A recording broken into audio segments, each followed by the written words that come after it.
시작하겠습니다. 락강 세미나 17회 강의 수업이고 팔로스의 비밀이라는 부제를 달아놓은 10주간의 프로그램 수업에서 첫 번째 강의를 시작하겠습니다. 먼저 여러분들에게 나누어드린 텍스트의 내용에 들어가기에 앞서서 정신분석에 대한 간단한 요약의 말씀을 먼저 드리고 그 본론 내용으로 들어가 보겠습니다. 자, 정신분석은 프로이트로부터 시작이 되었죠. 프로이트로부터 시작이 되어서 지금 우리가 다루고 있는 것은 락강의 정신분석의 분파의 흐름과 내용들인데요. 자, 프로이트가 정신분석을 어떠한 방식으로 접근했는지에 대해서 여러분들이 이해를 하시면 오늘 수업 내용에서 등장할 내용들에 대해서 보다 쉽게 접근하실 수 있을 것 같아서 먼저 이런 저의 접근법을 여러분들에게 말씀을 드리고 싶어요. 어떤 것인가 하면 정신분석이란 프로이트에게는 일종의 신경증자의 가족소설이었다라는 거예요.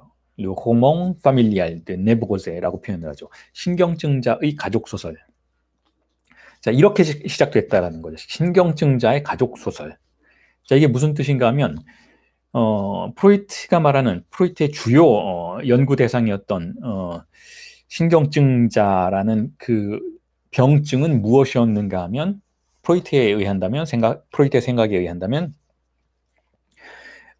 억압된 것이 있어서 자연스럽게 표현되어야 하는 그러한 성적인 욕망이 억압되어서 다른 방식으로 표현되는 것을 프로이트는 신경증이라고 봤어요. 이게 신경증에 대한 가장 단순하고 간단 명료한 정의입니다.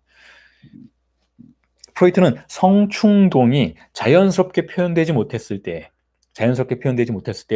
그게 다른 방식으로 우리를 찾아왔을 때 그게 마음의 영역으로 찾아오면 강박증적인 현상이 되고 신체적인 영향으로 찾아오면 히스테리적인 증상이 된다라고 생각을 했던 거죠. 자, 그러한 이 신경증이라는 이 노이로제라는 이 신경증이라는 프랑스어로 네브로제라고 하죠. 이 신경증이라는 병증을 다룰 때 프로이트는 어떻게 접근하고자 했는가 하면 다 아시는 것처럼 내담자의 이야기를 들어주려고 했어요. 내담자가 자신의 이야기를 들어주고 그 이야기 속에서 단서를 찾아내려고 했었던 것이죠.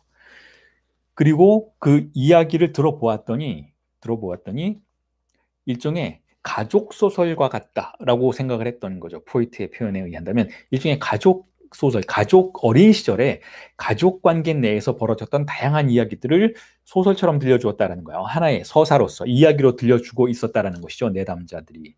자, 거기서부터 출발한 거예요. 정신분석이. 정신분석의 출발은 그렇게 간단합니다. 그렇게 복잡하진 않습니다. 간단해요. 그리고 대부분 내담자가 하는 어린 시절의 이야기들은 불행한 이야기들이었다는 거죠. 대부분 신경증을 앓고 있는 사람들의 어린 시절이 불행한 기억들을 담고 있었다라는 것이죠. 자, 그래서 이 어린 시절에 불행했던 이야기들을 들으면서 프로이트는 어떻게 하고자 했는가 하면 그 어린 시절의 내용들 중에서 증상으로 응축되어서 그 내담자를 찾아오는 무언가를 찾아내려고 했어요. 간파해내려고 했던 것이죠. 무언가가 증상을 중심으로 응축되고 그 응축된 어린 시절의 기억이 성인이 된 이후에도 우리의 삶을 유령처럼 찾아와서 배회하는 그러한 현상들에 주목을 했던 것이죠. 그리고 그것의 흔적들을 따라가면서 일종의 어떻게 보면 추리소설의 기법을 전개하듯이 마치 추리소설의 탐정과 같이 프로이트는 그 이야기들의 배후에 숨겨져 있는 어떤 흔적들을 찾아내려고 했어요. 그리고 그 흔적들의 원인이 되는 장소로 다가가려고 했던 것이죠. 자, 그걸 프로이트는 뭐라고 불렀는가 하면 환상이라고 불렀어요. 환상, 판타즘이라고 불렀죠. 그리고 그 장소에 도달하는 것이 정신분석의 아주 중요한 목표다라고 생각했어요. 그 환상. 락강은 이걸 근본 환상이라고 부르죠. 퐁다몽탈이라고 부르죠. 근본 환상. 모든 환상 중에 가장 베이스가 되는 환상이 우리 모든 주체들의 마음속에 은폐되어 있다라고 생각하는 것이죠. 숨겨져 있다라는 거예요. 그러니까 우리가 내담자가 분석실에 와서 아무리 많은 이야기들, 아무리 다양한 어린 시절의 이야기들을 하고 현재 이야기를 하더라도 그 모든 이야기 속에 숨겨진 다른 이야기가 있다라고 생각했던 것이죠. 그 모든 이야기들 속에 숨겨진 다른 이야기. 일종의 콜레트 솔레는 이거를 뭐라고 표현하는가 하면 소설 속의 소설이라고 표현을 하죠. 소설 속의 소설. 우리의 인생이 하나의 소설이라면 그렇잖아요. 우리 인생 하나의 소설이라고 할 수 있는 것이잖아요. 하나의 소설. 사후적으로 회고된 하나의 이야기니까. 그 소설이라고 한다면 그 소설 속에 숨겨진 또 다른 소설이 있다는 것이죠. 이걸 찾아내어서 말로 하도록 하면, 발화시키면 증상이 완화된다라고 생각했던 것이 프로이트의 기본적인 치료의 전제라고 할 수가 있어요. 이 일종의 이야기 속에 불변자가 있다는 것이죠. 이 불변자, 상수 이런 표현을 쓰는 이유는 무엇인가 하면 자, 우리가 상담실에서 내담자를 만나고 내담자의 이야기에 귀를 기울이면 이런 느낌도 갖게 됩니다. 예를 들어서 지난주에 똑같은 이야기를 했는데 이번 주에는 좀 다른 방식으로 한다고 느낄 수가 있어요. 그건 꼭 상담 상황에서만 벌어지는 일은 아니죠. 우리가 서로 이야기를 할 때, 뭐 지인의 이야기를 들을 때 이 지인이 예전에는 예를 들어서 어머니에 대해서는 상당히 우호적으로 이야기를 했다가 최근에는 어린 시절의 어머니에 대해서 상당히 비판적인 그러한 이야기로 변화하는 것들을 볼 수가 있는 것이죠. 이 삶의 시기에 따라서 혹은 그 사람의 현재의 어떤 감정의 변화에 따라서 똑같은 어린 시절의 소설이 달리 쓰여지고 달리 해석된다는 걸 우리가 흔히 만나게 되는 현실이라고 할 수가 있다면, 자, 이걸 변수들이라고 할 수가 있는 것이죠. 우리의 소설의 변수들이에요. 여러 가지 방식으로 달리 쓰여질 수 있는 가능성이 있는 그러한 이야기들이 우리의 삶을 지배하고 있다는 것이죠. 자, 그런데 그렇게 다양한 변수들, 변화하는 이야기들의 흐름 속에 변화하지 않는 어떤 중액이 되는 이야기가 은폐되어 있다라고 생각하는 것이죠. 그래서 이걸 불변자 혹은 상수라고 표현을 하는 것이죠.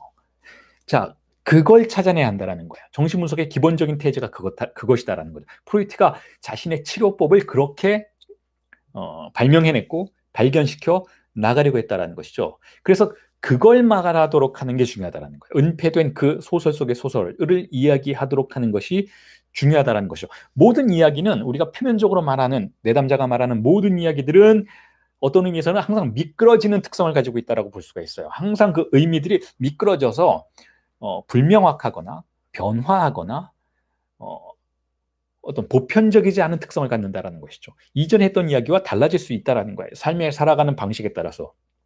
그런데 그러한 미끄러짐, 의미들의 미끄러짐을 고정시키는 어떤 고착점이 존재하고 그 고착점을 다시 한번 강조드리지만 프로이트는 환상이라고 불렀고 라강은 근본 환상이라고 불렀는데 그걸 찾아내어서 말하도록 하는 것을 라강은 실제를 상징화한다라고 표현했던 거예요. 상징화한다는 거죠. 혹은 증상을 상징화한다라고 표현할 수도 있는 것이죠. 자, 그 근본 환상은 어떤 의미에서는 파괴 불가능하다라고 볼 수가 있어요. 그게 프로이트의 표현이죠. 파괴 불가능한 욕망이 우리의 무의식에 숨겨져 있다라는 것이죠. 그게 무슨 뜻인가 하면 그 근본 환상이라는 것은 다른 모든 우리의 환상들의, 우리의 이야기에, 우리의 욕망의 전개에 자양분을 제공하는 중액이기 때문에 그렇다라는 거예요. 또는 우리가 다른 사람과 맺는 모든 관계의 유형을 조율하고 그것을 일관되게 만드는 특성을 가지고 있다는 것이죠. 그게 무슨 뜻인가 하면 우리가 흔히 분석실에 찾아오는 내담자들이 호소하는 것들이 있죠. 사람들과 맺는 관계에서 문제가 항상 발생한다라고 호소하는 분들이 있어요.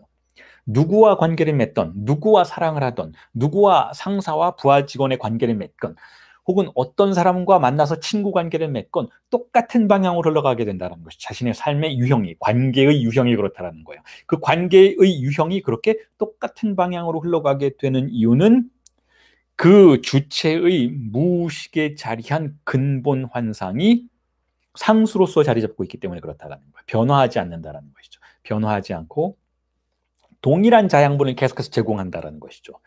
그래서 만약에 그것이 문제를 일으킬 때에는 우리는 그 근본 환상의 장소로 더 접근해서 그 근본 환상에 응축된 억압되어 있는 리비도의 에너지를 상징화시킴으로써 말하도록 함으로써 가볍게 만들 수 있다라고 정신분석의 임상의 치료의 아주 전통적이고 클래식한 방향은 그렇게 방향 주어져 있었다라는 것이죠. 자, 이게 정신분석의 근본 태제라고 할 수 있어요.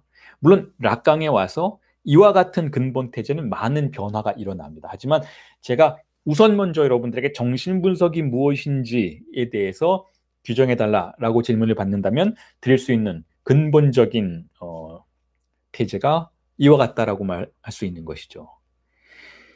근본 환상을 상징화한다라는 것이죠.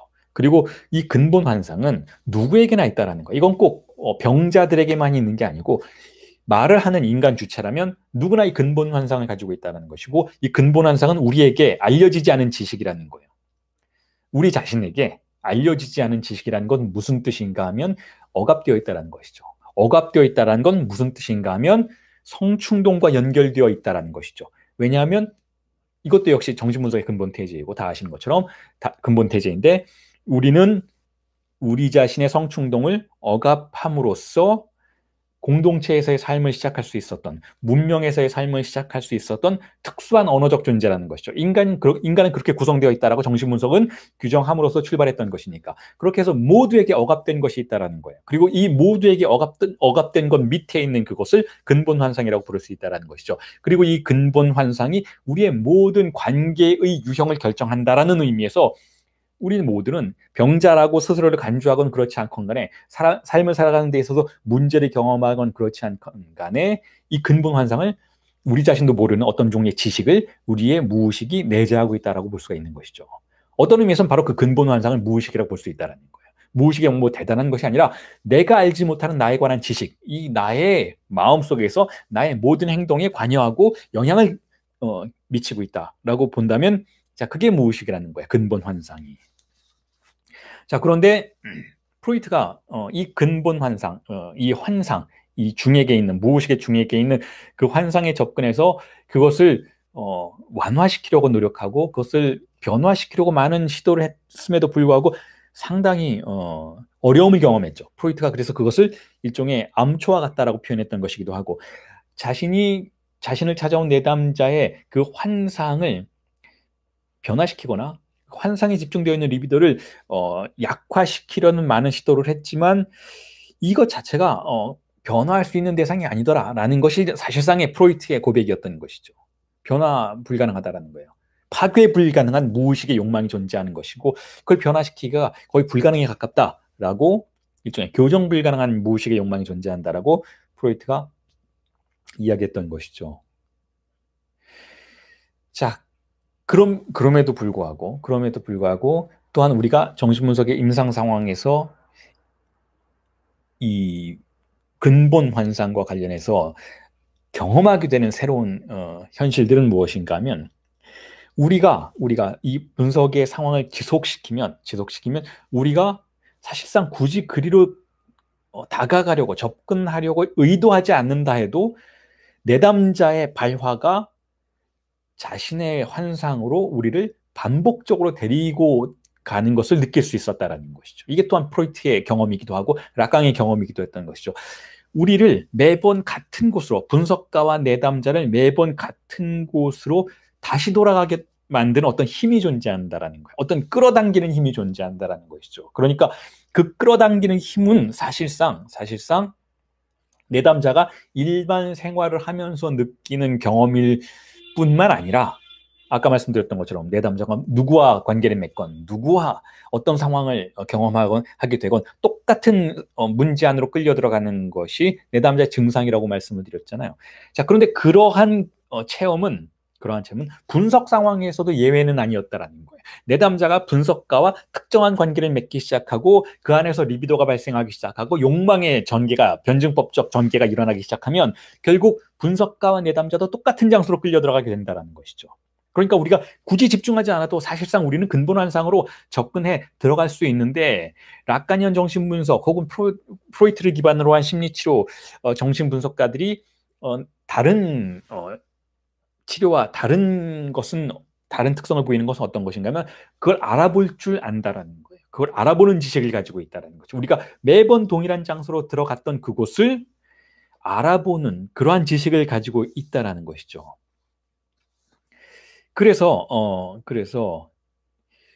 락강은 이에 대해서 이런 경험에 대해서 어떻게 표현하는가 하면 조금 전에 말씀드렸던 그 가족 소설이라는 개념을 여러분들이 다시 염두에 두신다면 충분히 쉽사리 이해할 수 있는 용어이기도 한데 이렇게 표현하죠. 락강은 실제는 억압되어 있는 그것이에요. 실제는 그러니까 근본 환상이 곧 실제인 것이죠. 자, 실제는 거짓말한다 라고 표현을 해요. 실제는 거짓말한다. 이게 무슨 뜻인가 하면 혹은 뒤집어 얘기하면 이렇게 표현될 수도 있겠죠. 모든 이야기는 실제에 관하여 거짓말한다 라는 거예요.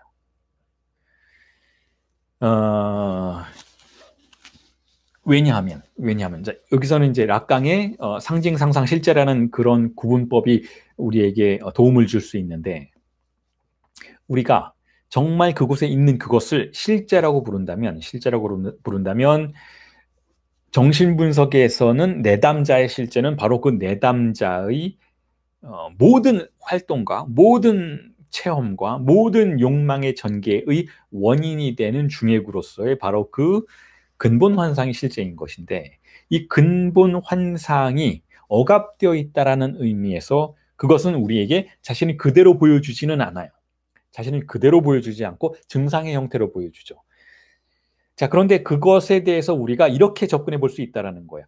이것이 그대로 자신을 보여주지 않는 이유는 이 실제가 혼자 존재하지 않기 때문에 그렇다는 거예요. 이 실제는 자신을 말하려고 할 때 어떤 과정, 어떤 루틴을 통해서 우리에게 말을 하는가 하면 말이라는 것 자체가 상징계인 것이잖아요, 여러분. 상징계. 그러니까 실제가 말을 하려고 할 때에는 상징계를 통한다는 것이죠. 그리고 이 상징계는 실제가 아닌 것이죠. 그러니까 실제가 근본 환상이 자신의 존재에 대해서 자신의 모습에 대해서 발화하려고 하면 내담자의 입을 통해서 발화하려고 하면 결국 상징계의 필터링을 거칠 수밖에 없다라는 것이고 상징계의 필터링을 거치는 한 실제는 왜곡될 수밖에 없다라는 것이죠. 왜냐하면 상징계는 실제가 아니니까. 상징계는 뭐예요? 여러분, 억압의 세계인 것이잖아요. 상징계는 언어의 세계인 것이고 상징계는 우리의 공동체의 보편적인 언어의 권력이 도덕적인 관념과 함께 우리를 교육시킨 결과라고 할 수가 있는 것이잖아요. 그러니까 우리가 상징계를 통해서 즉 말이라는 언어의 세계라는 것을 통해서 무언가를 표현하려고 할 때는 항상 그 안에서 이미 억압이 작동하고 있다라고 볼 수가 있는 것이니까 그 배후에 존재하는 실제는 자신을 이 상징계라는 언어를 통해서 고지고대로 표현할 수가 없는 것이죠. 그러니까 항상 왜곡된 방식으로만 표현하는 것이죠. 그러니까 분석가는 내담자에 대해서 항상 이런 관점을 취해야 한다는 거죠. 내담자는 분명히 거짓말할 거다라는 거예요. 왜냐하면 다른 방법이 없다라는 거예요. 내담자가 자신의 근본 환상에 대해서 자신의 실제에 대해서 진리를 이야기할 수 있는 수단은 오직 거짓말이라는 그러한 우회로를 통해서일 뿐이라는 사실을 분석가는 알고 있다는 것이죠. 그러니까 내담자가 잘못 말하는 것, 내담자가 오해하고 있는 것에 대해서 분석가는 이렇게 간주하는 태도를 보인다라고 할 수가 있어요. 아, 내담자가 오해하고 있으니, 내담자가 정확하게 얘기를 하지 못하고 있으니 진실을 말하고 있는 것이다 라고 이해할 수밖에 없다라는 거예요. 자, 그래서 락강이 어떤 표현을 쓰는가 하면 진리라는 단어는 프랑스어로 베리테인데 이런 표현을 쓰죠. 진리는 베리테가 아니라 바리테다라고 이야기를 해요. 이 바리테는 그런 단어는 원래 없는데 프랑스어에서 라 바리테는 어떤 뜻인가 하면 무엇이 합쳐져서 만들어진 단어인가 하면 베리테하고 진리, 에죠, 베리테하고 바리에테라는 것, 영어로 하면 버라이어티죠. 바리에테, 다양성이라는 단어하고 합쳐서 신조어를 만들어낸 거예요. 그래서 그걸 락강은 바리테라고 표현해요. 바리테. 즉 진리는 다양하다라는 거죠. 진리 그 자체는 다양하지 않지만 진리가 우리에게 다가왔을 때에는 다양한 모습으로 우리에게 등장한다라는 거죠. 그러니까 다양한 것들이 중층 결정된 방식으로 우리에게 다가온다라는 거예요. 그래서 우리는 그것이 하나의 진리인지 알아보기가 굉장히 힘들다라는 것이죠. 진리는 중층 결정된 방식으로 우리에게 다가오기 때문에 항상 해석을 요구한다라는 거예요. 해석을. 그래서 조금 뒤에 다시 한번 말씀드리겠지만 우리가 지난해 세미나 7에 3강과 4강을 집중적으로 공부하면서 진리는 반만 말해진다 라고 했던 것의 의미를 다시금 이곳에서 찾을 수가 있는 것이죠. 진리는 말해질 때 상징계를 통해서 말해지기 때문에 실제는 상징계를 통해서 말해지기 때문에 반은 말해지지 않는다라는 거예요. 반은 거짓말로 말해진다라는 것이죠. 자, 이게 실제이고 이게 상징계라면 이렇게 두 가지 원환이 교차하는 지점을 우리가 말해진 진리라고 볼 수가 있는 것이죠. 말해진 진리. 그런데 이 말해진 진리의 이쪽 면, 실제면은 말해지지 않았던 것이잖아요. 그러니까 반만 말해진다라는 거예요. 그리고 말해진 것조차도 상징계의 영향을 받는 것이기 때문에 거짓말을 통해서 말해진다는 것이죠. 자, 그런 의미에서 우리가 진리의 구조는 무엇입니까? 라고 정신분석의 관점에서 접근해서 설명을 요구한다면 진리의 구조는 허구입니다. 라고 대답할 수 있을 거라는 거예요. 진리의 구조는 픽션이라는 것이죠. 자, 그래서 프로이트가 그것을 가족소설 내에 존재하는 또 다른 소설이라고 불렀던 거예요. 모든 건 소설이라는 것이죠. 모든 건 소설. 소설을 우리 흔히 이렇게 표현하잖아요. 좀 뭐랄까요? 사실이 아닌 것에 대해서 이야기할 때, 야, 소설 같다라고 표현을 하잖아요. 혹은 뭐 누군가 거짓말을 할 때 뭐 소설을 쓰시네라고 하잖아요. 자, 소설을 우리가 가정할 때 소설은 허구라는 그러한 기본적인 전제를 달고 가정되는 것이죠. 소설이라는 것은. 그런 의미에서 우리의 삶은 일단 우선 먼저 가족소설이라는 거예요. 가족소설. 가족소설이라는 것은 무슨 뜻인가 하면 가족 내부에서 우리가 취하는 다양한 의미들이 사실이 아니라는 것이죠. 주어진 거다라는 거예요. 주어진 것. 원래 초월적인 진리로서의 의미가 그곳에 있어서 누군가는 아들이 되고 딸이 되고 엄마가 되고 아빠가 되고 할아버지가 되고 할머니가 되는 것이 아니고 그런 것이 아니고 상징계에 의해서 조율된 사후적 의미들을 통해서 우리는 그러한 각자의 역할을 부여받게 된다는 것이죠. 자, 그런 의미에서 가족소설이라는 거예요. 가족소설. 그런 의미에서 가족소설이고 그런 의미에서 가족소설 내부에서의 우리 위치는 그 사회의 공동체가 가정하는 다양한 법칙들에 의해서 부여된 각자의 역할극에 불과하다라는 것이죠. 그리고 그러한 가족소설이 쓰여지는 배후에는 보다 근본적인 소설, 근본 환상으로서의 소설이 존재한다는 거예요. 자, 이렇게 말씀을 드리면 누군가는 이렇게 반문을 제기할 수도 있을 것 같아요. 아니, 어떻게 가족의 내부에서 일어나는 일이 허구인가? 엄마는 엄마의 역할을 하는 것 아닌가? 어떻게 엄마의 역할을 허구라고 볼 수가 있는가?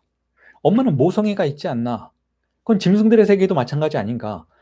포유류를 보면 뭐 강아지들을 봐도 그렇고 끔찍하게 자신의 자식들을 아끼고 그러는 모습을 보이는 것이 어떻게 허구인가? 그거는 그냥 자연의 질서가 우리에게 준 어떤 근본적인 의미 아닌가? 초월적인 의미 아닌가라고 반문을 제기하실 수도 있어요. 자, 이건 뭔가 좀 더 생물학주의적인 자연법 사상과 같은 것이죠. 자연에 그러한 근본적인 법칙이 존재한다는 거예요. 혹은 보다 신화적이고 신학적인 방식으로 접근한다면 이건 신이 우리에게 주신 본성이 아닌가. 아버지는 아버지의 본성이 있고 어머니는 어머니의 본성이 있고 자식은 그것을 따르는 자식들의 본성이 있는 것이고 그래서 뭐 성악설이라는 게 있는 거고 성선설이라는 게 있는 거 아닌가. 우리는 우리의 타고난 어떤 본성을 따라서 아이가 되고 어머니가 되고 이런 것이 되는 거 아닌가. 그건 누구에게 배우는 것이 아니지 않는가 라고 반문을 제기할 수 있는데 물론 그러한 주장도 가능하다고 생각이 들어요. 그런데 정신분석에서는 그렇게 생각하지 않는다라는 것이죠. 20세기 인문학은 그렇게 생각하지를 않는다라는 것이죠. 물론 우리가 생물학적으로 진화해 오는 과정 속에서 동물들과 마찬가지로 다양한 다른 포유류들과 마찬가지로 우리 자신의 내부에 모성애나 혹은 부성애와 같은 것이 촉발되어서 향유될 수 있도록 하는 생물학적인 구조를 분명히 가지고 있는 건 사실인 것 같다라는 거예요. 사실인 것 같다라는 것이죠. 그래서 그러한 생물학적인 작용에 의해서 우리가 가족 내에서 아이가 되고 혹은 성인이 된 뒤에는 어머니의 역할이나 아버지의 역할을 할 수도 있을 거라는 것이죠.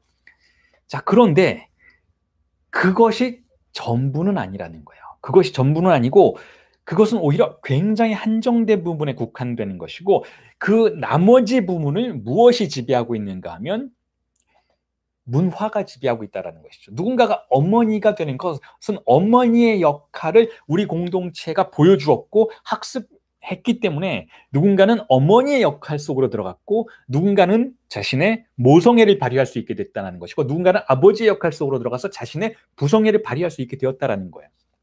그리고 그와 같은 부성애와 모성애라는 이걸 사회가 우리에게 학습시킨 거다라고 가정한다면 일종의 픽션이라고 할 수가 있는 것이죠. 가상적인 것이죠. 근본적인 것이 있는 것이 아니고 그 공동체가 우리에게 부여한 역할극이라는 것이고 만약에 그 공동체를 살아가지 못했다면 배우지 못했을 그러한 좌표화 혹은 역할극의 상황이라는 의미에서는 허구라는 거예요. 공동체가 사라지면 그것도 사라질 것이니까 허구라는 것이죠. 자, 그런데 그러한 픽션만이 전부인가? 이러한 픽션만을 다루는 학문을 우리는 심리학이라고 불러요.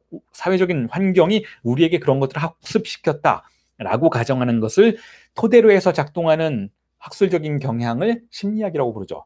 그런데 프로이트의 무의식은 그러한 픽션, 그러한 우리 가족 소설 내부에서 우리가 각각의 상황극에 따라서 자신의 역할을 수행하고 그것을 통해서 쾌락을 누리거나 고통을 누리거나 만족감을 누리는 그러한 픽션의 배후에 무의식이 존재하고 그 안에 또 다른 픽션이 존재한다라고 가정하는 것이 정신분석의 특성이라는 것이죠. 그 또 다른 환상을 근본 환상이라고 부르는 거예요. 그리고 그 근본 환상에는 언제나 대부분의 경우에 아이와 어머니의 관계가 이자적인 관계가 존재한다라는 거죠.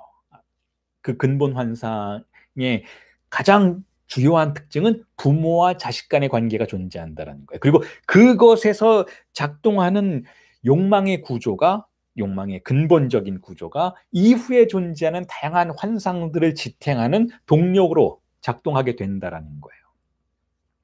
자, 그런 의미에서 이중에 픽션이 존재한다라고 볼 수가 있는 것이고 지금까지 말씀드렸던 정신분석의 특성이 설명될 수 있는 것이죠. 정신분석은 우리의 존재를 가족 소설 의 역할극을 수행하는 그러한 인물들로 다루고 여기까지는 심리학과 다를 바가 없다라는 거예요. 하지만 그 가족 소설 내부에는 우리가 인지할 수 없는 무의식의 또 다른 소설이 환상의 근본적 소설이 존재한다는 거예요. 그 근본적 소설의 대표적인 유형이 프로이트의 텍스트에 등장했던 대표적인 유형이 바로 아이가 매 맞고 있어요라는 문장의 유형이라는 거예요. 아이가 무언가 어른으로부터 부모로부터 고통을 받거나 사랑을 받는 그런 종류의 환상이 존재한다는 것이죠. 그리고 이 환상은 가족 소설만큼이나 정교하고 사회적으로 구성되진 않았어요. 굉장히 단순하게 구성된 그런 환상이긴 하지만 그럼에도 불구하고 모든 정교하고 복잡한 사회적 구조의 환상들을 지탱하고 그 사회적 구조의 환상들의 동력을 부여한다는 것이죠.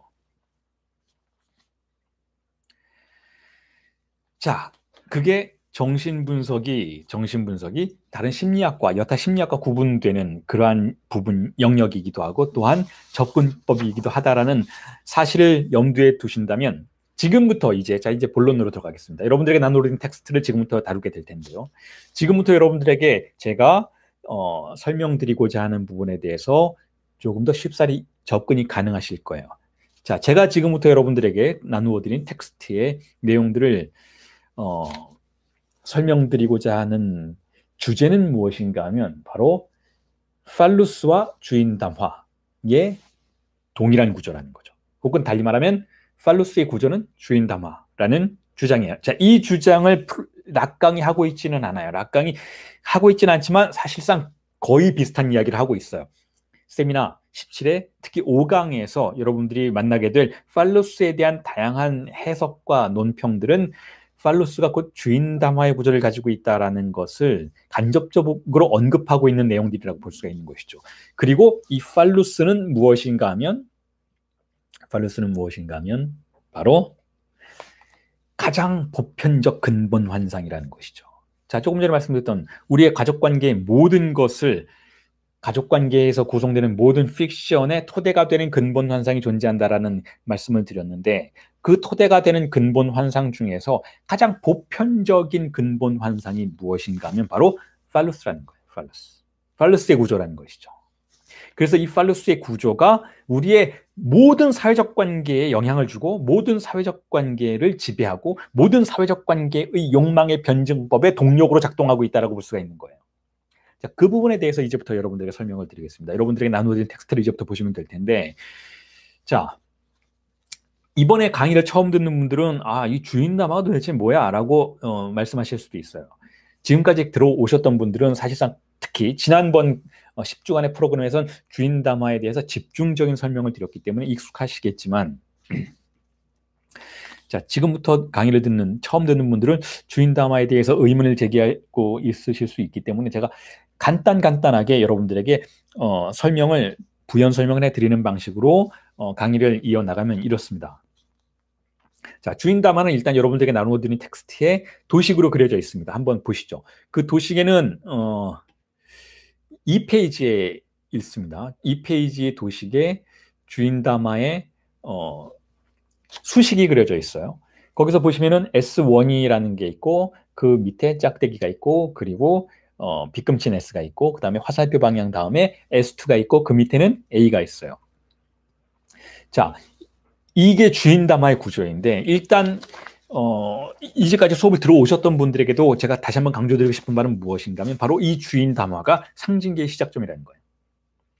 상징계의 시작점이라는 건 달리 표현하면 문명의 시작점이라는 것이죠. 자, 이건 락강이 인간의 문명을 파악하는 방식이에요. 그리고 프로이트가 문명의 시작점을 어떻게 규정했는지를 다시 소환해 보신다면, 환기해 보신다면 제가 지금 무슨 이야기를 하려는지 이해하실 거예요. 프로이트는 문명의 시작을 거세로 보았죠. 거세. 성충동의 억압으로 보았던 것이죠. 다시 말해서 주이상스의 배척으로 보았다는 거예요. 쾌락에 대한 억압이 결국은 문명을 형성시켰다라는 게 프로이트의 기본적인 태제인 것이잖아요. 자, 그래서 사실상 우리가 성충동을 억압하고 문명이 시작되었다라는 이러한 태제는 사실은 프로이트에게도 발견이 되는 것이지만 20세기의 다양한 인문학에서도 우리가 발견이 될 수 있는 것인데, 예를 들면 레비스트로스의, 물론 프로이트의 영향을 받긴 했지만 레비스트로스의 인류학에서도 사실상 근친상간의 금지가 문명의 시작점이다라는 태도를, 우리가 그러한 관점들을 확인할 수 있다면 같은 이야기를 하고 있는 것이죠. 근친상간의 금지라는 건 무슨 뜻인가 하면 이제부터는 성충동을 함부로 누리지 못하게 하겠다라는 거예요.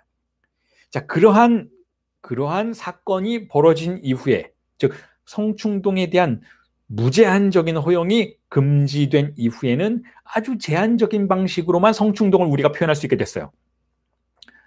자, 제한적인 방식이라는 건 어떤 것인가요? 인척 간에는 성관계를 하지 않는 것이고, 동시에 아무하고도 성관계를 하는 건 아니에요. 규정된 방식으로만 성관계를 하는 것이죠. 즉 부족 집단 간의 결혼이라는 재래의식이 전제되고, 일종의, 과거에는 그랬죠. 지금도 사실상 비슷한 유형의 결혼 제도가 작동하고 있는 것이긴 하지만, 일종의 여성을 교환하는 방식으로, 일종의 물문교환과 같은 방식으로 과거의 부족 사회에서는 결혼 제도가 실현이 되고, 그 결혼 제도의 아주 협소한 한계 내에서만, 자, 2세의 생산을 위해서 성적인 활동이, 성충동의 만족이 이루어져야 한다라는 그러한 다양한 규범과 제도들이 우리의 성적인 현실을 완전히 장악하게 이른 것이죠. 자, 이건 우리가 흔히 문명사회라고 말하는 고도로 발달된 문명에서만 발견되는 것이 아니고, 아주 아주 원시적이고 아주 단순한 형태의 부족 사회에서도 동일하게 발견되는 구조라고 볼 수가 있는 것이죠. 이게 레비스트로스 또한 발견이기도 하죠. 레비스트로스가 아마존으로 가고 인도네시아의 밀림으로 들어가서 만났던 모든 부족들, 외부의 세계와 완전히 단절된 삶을 살고 있는 것 같은 아주 소규모의 그 부족 공동체의 삶을 영유하고 있는 그러한 인간 존재들에게서도 동일하게 발견된다는 그런 의미에서 레비스트로스의 관점이 그런 것이죠. 양적인 차이는 있어도 질적인 차이는 없다라는 것.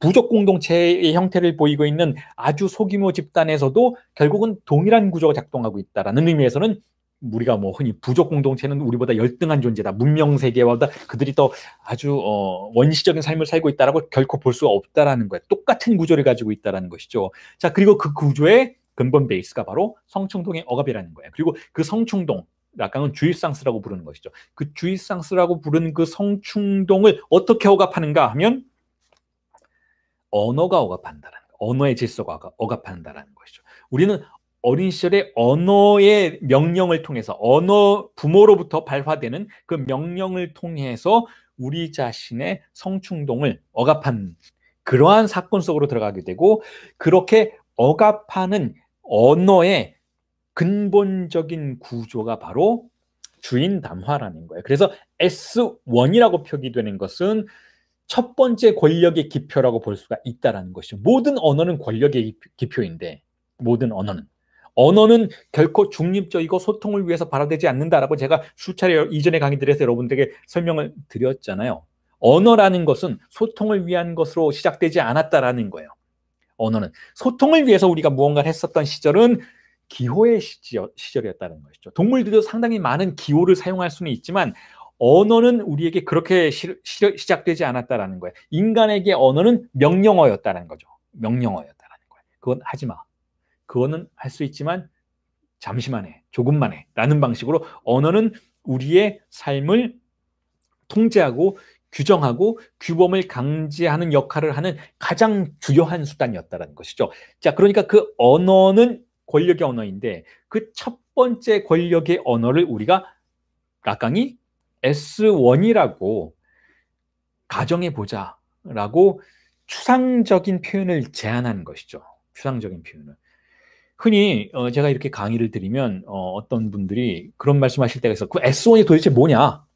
특히 이제 강의도 듣고 정신분석 상담도 받는 분들이 그런 표현을 하시죠. 그럼 나한테는 그 S1이 뭐예요? S1 좀 찾아주세요라고 말씀을 하시는데, 그 S1이라는 건 어떤 실질적인 말에 대한 어떤 단어를 가리키는 것이 아니고 논리적 기호라고 볼 수가 있어요, 여러분.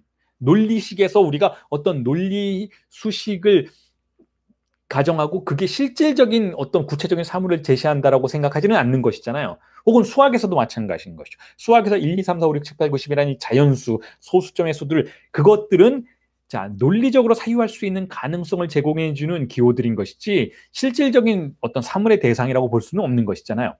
마찬가지 경우로 이 락강의 모든 수식을 생각해야만 한다는 것이죠. 그리고 그 주인 담화에서의 시작점인 그 S1은 그런 의미에서 실질적으로 어디에 있는 어떤 단어인 것이 아니고 우리의 신체를, 우리의 성충동을, 우리의 욕망을 표지하고 억압하는 첫 번째 기표라는 거예요. 첫 번째 기표. 그런데 그게 왜 1인가 하면 첫 번째라는 의미에서도 1이라는 표현을 쓴 것이긴 하지만 왜 1이라고 표현을 했는가 하면 S1이라고 표현을 했는가 하면 단항기표이기 때문에 그렇다는 거예요. 단항기표. 항이 하나밖에 없다는 거예요. 이게 무슨 뜻인가 하면 의미가 존재하지 않는 기표라는 것이죠. 첫 번째 그 기표는 의미가 존재하지 않는 기표라는 의미에서 단항기표이자 S1인 거예요. 의미가 존재하지 않는다는 건 이런 거예요. 왜 내가 나의 성충동을 포기해야 하는지 설명받지 않는다는 거죠. 그냥 강제된다는 뜻이에요. 왜냐하면 거기는 아무 의미도 없으니까.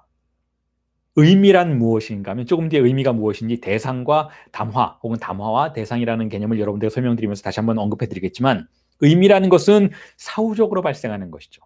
우리의 신체는 그 자체로 어떤 의미도 갖지를 않아요. 그냥 실제라고 부르는 것이죠. 의미는 사후적으로 기표들의 연쇄를 통해서 우리가 파생시킨 것들이죠. 아, 내 신체가 말랐구나, 뚱뚱하구나, 혹은 뭐 추하구나, 아니면 멋있구나, 아니면 나는 남자이구나, 나는 여자이구나 라는 그 여자는 또 무엇인가, 남자는 또 무엇인가 라는 그 모든 의미들의 전개는 상징계가 들어선 이후에 우리가 접근할 수 있는 파생물들인 것이지, 상징계 이전에는 의미라는 건 존재하지 않아요. 우리가 짐승들의 세계에서 의미를 가정한다고 볼 수가 없는 것이죠. 짐승들의 세계는 그냥 이미지를 통해서 살아가는 거죠. 이미지를 통해서. 의미의 세계를 살고 있지 않다라는 거예요. 상징계가 없다면 의미도 없다라는 것이죠. 그런데 그 의미 없음의 신체를, 의미 없음의 성충동을, 혹은 의미와 관련이 없는 그냥 실제로서의 그 사태 그 자체를 표지하러 온 첫 번째 기표이기 때문에 당연히 의미를 가질 수가 없어요. 의미가 있다면, 이것이 S1이 가리키는 대상이 있다면 결국 나의 신체인 거죠. 성충동으로서의 신체인 것이죠. 그러니까 그건 의미가 아니고 그냥 대상이라고 볼 수밖에 없어요. 자, 그런데 그런 의미에서 S1은 모든 상징계가 시작되는 첫 번째 지점이라고 볼 수가 있는 것이고, 그 첫 번째 지점이 주인담화의 시작점인 것이고, 그 주인담화가, 자, 지금 주인담화를 여러분들에게 설명드리고 있는데 다시 다른 방식으로 설명을 드리고 있는 것인데요. 이 주인담화가 시작되면 이제 상징계가 개시가 된 거잖아요. 언어의 세계가 개시가 된 것이니까 두 번째 기표가 소환되어야 한다는 거죠. S1만 혼자 있다면 그건 상징계는 아닌 것이죠. 상징계는 기표들의 창고이니까. 상징계가 전개가 되려면 S1 다음에 다른 기표들이 이제 와야 한다는 거죠. 그게 바로 S2인 거예요. 그래서 S1에서 S2로 기표가 연쇄를 시작하면 비로소 상징계가 시작되었다. 즉 언어로 우리가 생각하는 그 사유의 세계가 전개되었다, 개시되었다라고 볼 수가 있는 것이죠. 그래서 주인담화라는 것은 왜 락강이 이걸 주인담화라고 불렀는지는 이전 강의 들으셨던 분들은 다 기억하실 거예요. 해겔의 주인과 노예 변증법을 락강이 참조하고 있기 때문에 주인담화라고 이렇게 부르긴 했던 것이죠. 그 부분에 대해서는 제가 지난 강의에서 아주 충분히 많은 설명을 드렸던 것인데, 지금은 그 설명은 넘어가고 바로 주인담화에 대한 기본적인 구조만을 설명드린다면, 자, 주인담화라는 것은 왜 주인이라고 우리가 그것을 또한 부를 수 있는 것인가 하면, 해겔의 주인과 노예의 변증법을 제외하고서라도 왜 우리가 그것을 주인담화라고 부를 수 있는 것인가 하면, 우리가 그것에 종속되어 있기 때문에 그렇다는 거예요. 우리는 담화의 주인이 아니라는 것이죠. 담화 자체가 주인이라는 거예요. 언어가 우리를 지배하는 것이지 우리가 언어를 지배한다라고 볼 수가 없는 것이죠. 자, 그게 또한 락강의 언어와 인간에 관련된 기본적인 전제라고 볼 수가 있어요. 우리는 언어에 지배된다라는 것이고, 우리는 언어의 지배자가 아니라는 것이죠. 자, 그렇게 해서 S1과 S2로 나아가는 이 과정은 주인담화의 근본적인 구조이고 상징계의 근본적인 구조예요. 하나의 기표에서 다른 하나의 기표로 나가는 것. 그리고 그 첫 번째 기표는 의미를 갖지 않고 폭력적인 방식으로 우리를 장악했다라는 것. 그래서 이 S1이 우리에게 찾아오는 것을 우리는 또한 거세라고 불러요. 우리를 지배하고 우리의 쾌락을 박탈했다라는 의미에서 거세라고도 부르죠. 자, 그러면 그 주인담화를 계속 여러분들에게 나눠드린 텍스트의 2페이지에 있는 도식을 보시면 되는데, 자, 그 주인담화의 하단 부분을 우리가 주목해 볼 수가 있죠. 하단 부분에는 S1 밑에 빗금친 S가 있어요. 빗금친 S라는 건 무슨 뜻인가 하면 소외된 주체란 뜻이죠. 다 아시는 것처럼 subject, sujet라는 그 단어의 첫 글자 S를 따서 표기하고 거기에 빗금을 친 거예요. 빗금을 쳤다라는 건 여러 가지 의미가 있는데, 우선 먼저 이런 의미가 있죠. 우선 먼저 내가 주인이 아니라는 의미가 있어요. 내가 주인이 아니에요. 그러니까 담화가 시작되고 상징계가 시작되었을 때, 우리가 말을 하기 시작되었을 때 S1이 주인이지 수제, 서브젝트, 주체가 주인이 아니라는 거예요. 그걸 의미해요. 어떤 인간도 어떠한 신체도 주인이 될 수 없다라는 것을 그 S1이라는 기표 아래에 깔려있는 빗금친 S로서 락강이 보여주는 것이죠. 누구도 우리의 말의 주인이 아니라는 거. 우리는 말에 의해서 이끌려 다닐 뿐이지 말을 통제하고 말을 지배하는 자가 될 수가 없다는 것이죠. 그 빗금친 S는 일단은 우선 먼저 그런 의미를 가지고 있어. 나는 주인이 아니다 라는 뜻이에요. 주인은 누구냐? 주인은 주인담화가 주인이라는 것이죠. 담화가 주인이라는 거예요. 자, 그리고 그 S가 빗금쳐져 있는 것은 또한 이렇게 해석이 될 수 있죠. 우리는 쾌락으로부터 소외되어 있다는 거야. 쾌락이 없다라는 거야. 이 그 빅금은 그런 의미를 가지고 있어요. 나에게 주의상스가 없다라는 거예요. 우리의 신체가 수의제, 서브젝트의 주체의 신체는 나는 성충동의 쾌락으로부터 소외되어 있다라는 뜻의 빅금이기도 해요. 자, 주인담화가 시작되면 상징계가 시작되는 것이니까 쾌락이 없다라는 거예요. 나는 쾌락을 빼앗겼다라는 것이죠. 어린아이는 어머니와의 관계에서 누리던 향유하던 그 충만한 쾌락을 S1의 등장과 함께 빼앗기게 되는 것이죠. 자, 그게 바로 빗금친 S의 또 다른 의미예요. 주인이 아니라는 의미가 첫 번째이고 두 번째는 쾌락이 없다라는 의미의 빗금이 두 번째 의미인 것이죠. 그리고 세 번째 빗금의 의미도 있어요. 빗금을 치면 둘로 나뉘잖아요. S가 수의제가 서브젝트가 빗금에 의해서 둘로 나뉘었다라는 건 분열되어 있다라는 뜻이에요. 분열되어 있다라는 건 의식과 무의식으로 분열되어 있다라는 뜻이죠. 그래서 우리는 언제나 담화에 의해서 지배를 받게 되면 주인 담화가 우리를 찾아와서 우리를 장악하게 되면 즉 상징계가 시작되게 되면 우리는 우리의 무의식을 갖게 되는 것이죠. 이 상징계 주인 담화가 우리에게 찾아와서 우리를 장악하지 않으면 우리는 무의식을 갖지 않아요. 그게 정신증자들의 세계인 것이죠. 흔히 말하는 조현병이라고 말하는 정신증자의 세계에는 무의식이 없어요. 개방되어 있죠. 왜냐하면 억압된 게 없으니까 억압의 기능을 하는 S1이 좌정하지 않았으니까 자리를 잡지 않았으니까 억압된 것도 없다라는 것이죠. 억압된 게 없으니까 나는 의식과 무의식으로 분리되어 있지 않은 것이죠. 분열되어 있지 않아요. 자, 그게 또한 S의 빗금친 것의 세 번째 의미라고 할 수가 있어요. 우리는 분열되어 있다는 거예요. 그러니까 내가 무슨 말을 하건 내가 의식적으로 어떤 생각을 하건 이 생각, 이 허구, 이 픽션의 세계의 토대에서는 다른 것들이 작동하고 있고 나는 그 지식으로부터 소외되어 있다는 거예요. 그 지식으로 접근하려고 하는 것이 바로 정신분석의 임상의 절차라고도 볼 수가 있다는 것이죠. 나의 무의식이 어떻게 작동하는지를 알고자 하는 것, 알려고 하는 것이 또한 정신분석의 절차라고 한다면 바로 그 분열의 지점으로 접근하는 것을 정신분석의 절차라고 볼 수가 있다는 것이죠. 자, 그래서 S1, 주인 담화의 S1의 하단은 그렇게 설명이 돼요. 어느 누구도 주인조차도 자기가 주인이라고 말하는 그 왕, 황제, 대통령 누구도 심지어는 분석가 자신도 소외되어 있다는 것.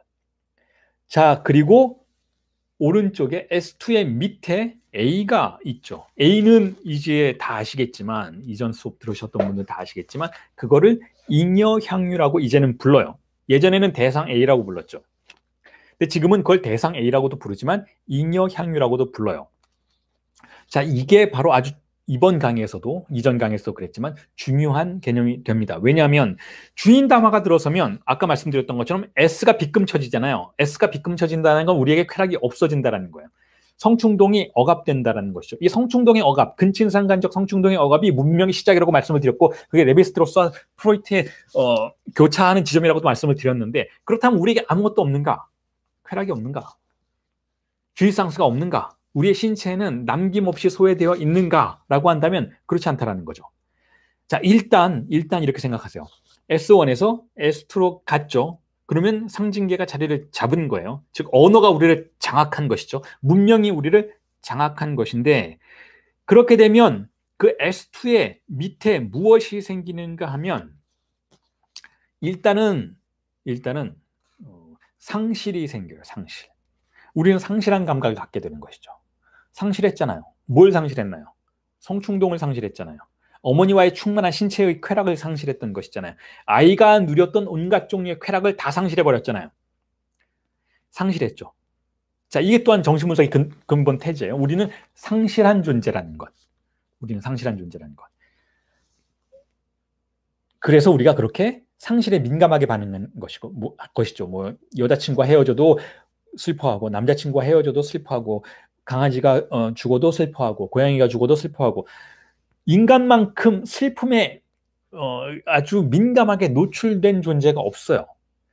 그 이유는 무엇인가 하면 우리는 실제로 우리 앞에서 상실하고 있는 그 대상 때문에 슬퍼하기보다는 우리가 근본적으로 상실했던 것에 대한 기억을 현재 내가 경험하고 있는 상실이 다시 자극하기 때문에 두 배로 슬프게 된다라는 거예요.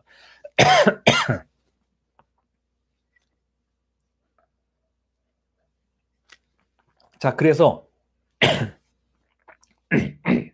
자, 그래서 S2 밑에 있는 장소는 일단은 상실의 장소라고 가정해 볼 수가 있어요. 상실의 장소인데, 그렇다면 왜 S1의 밑에 있는 빗금친 S가 상실의 장소를 말하는 것이니까? 그렇잖아요. 거기에도 우리는 주체가 아니고, 우리는 주인이 아니고, 우리는 쾌락이 없다라는 의미에서 빗금쳐져 있으니까 똑같은 얘기 아닌가? 왜 이쪽에 따로 공간을 마련해 두었는가라고 생각해 볼 수 있지만, 이렇게 설명이 가능해지는 거죠. 다른 무언가가 출현하기 때문에 그렇다는 거예요. 그 상실의 장소에서 무언가 출현한다라는 거예요. 그 상실의 장소에서 대상 A가 출현한다라는 것이죠.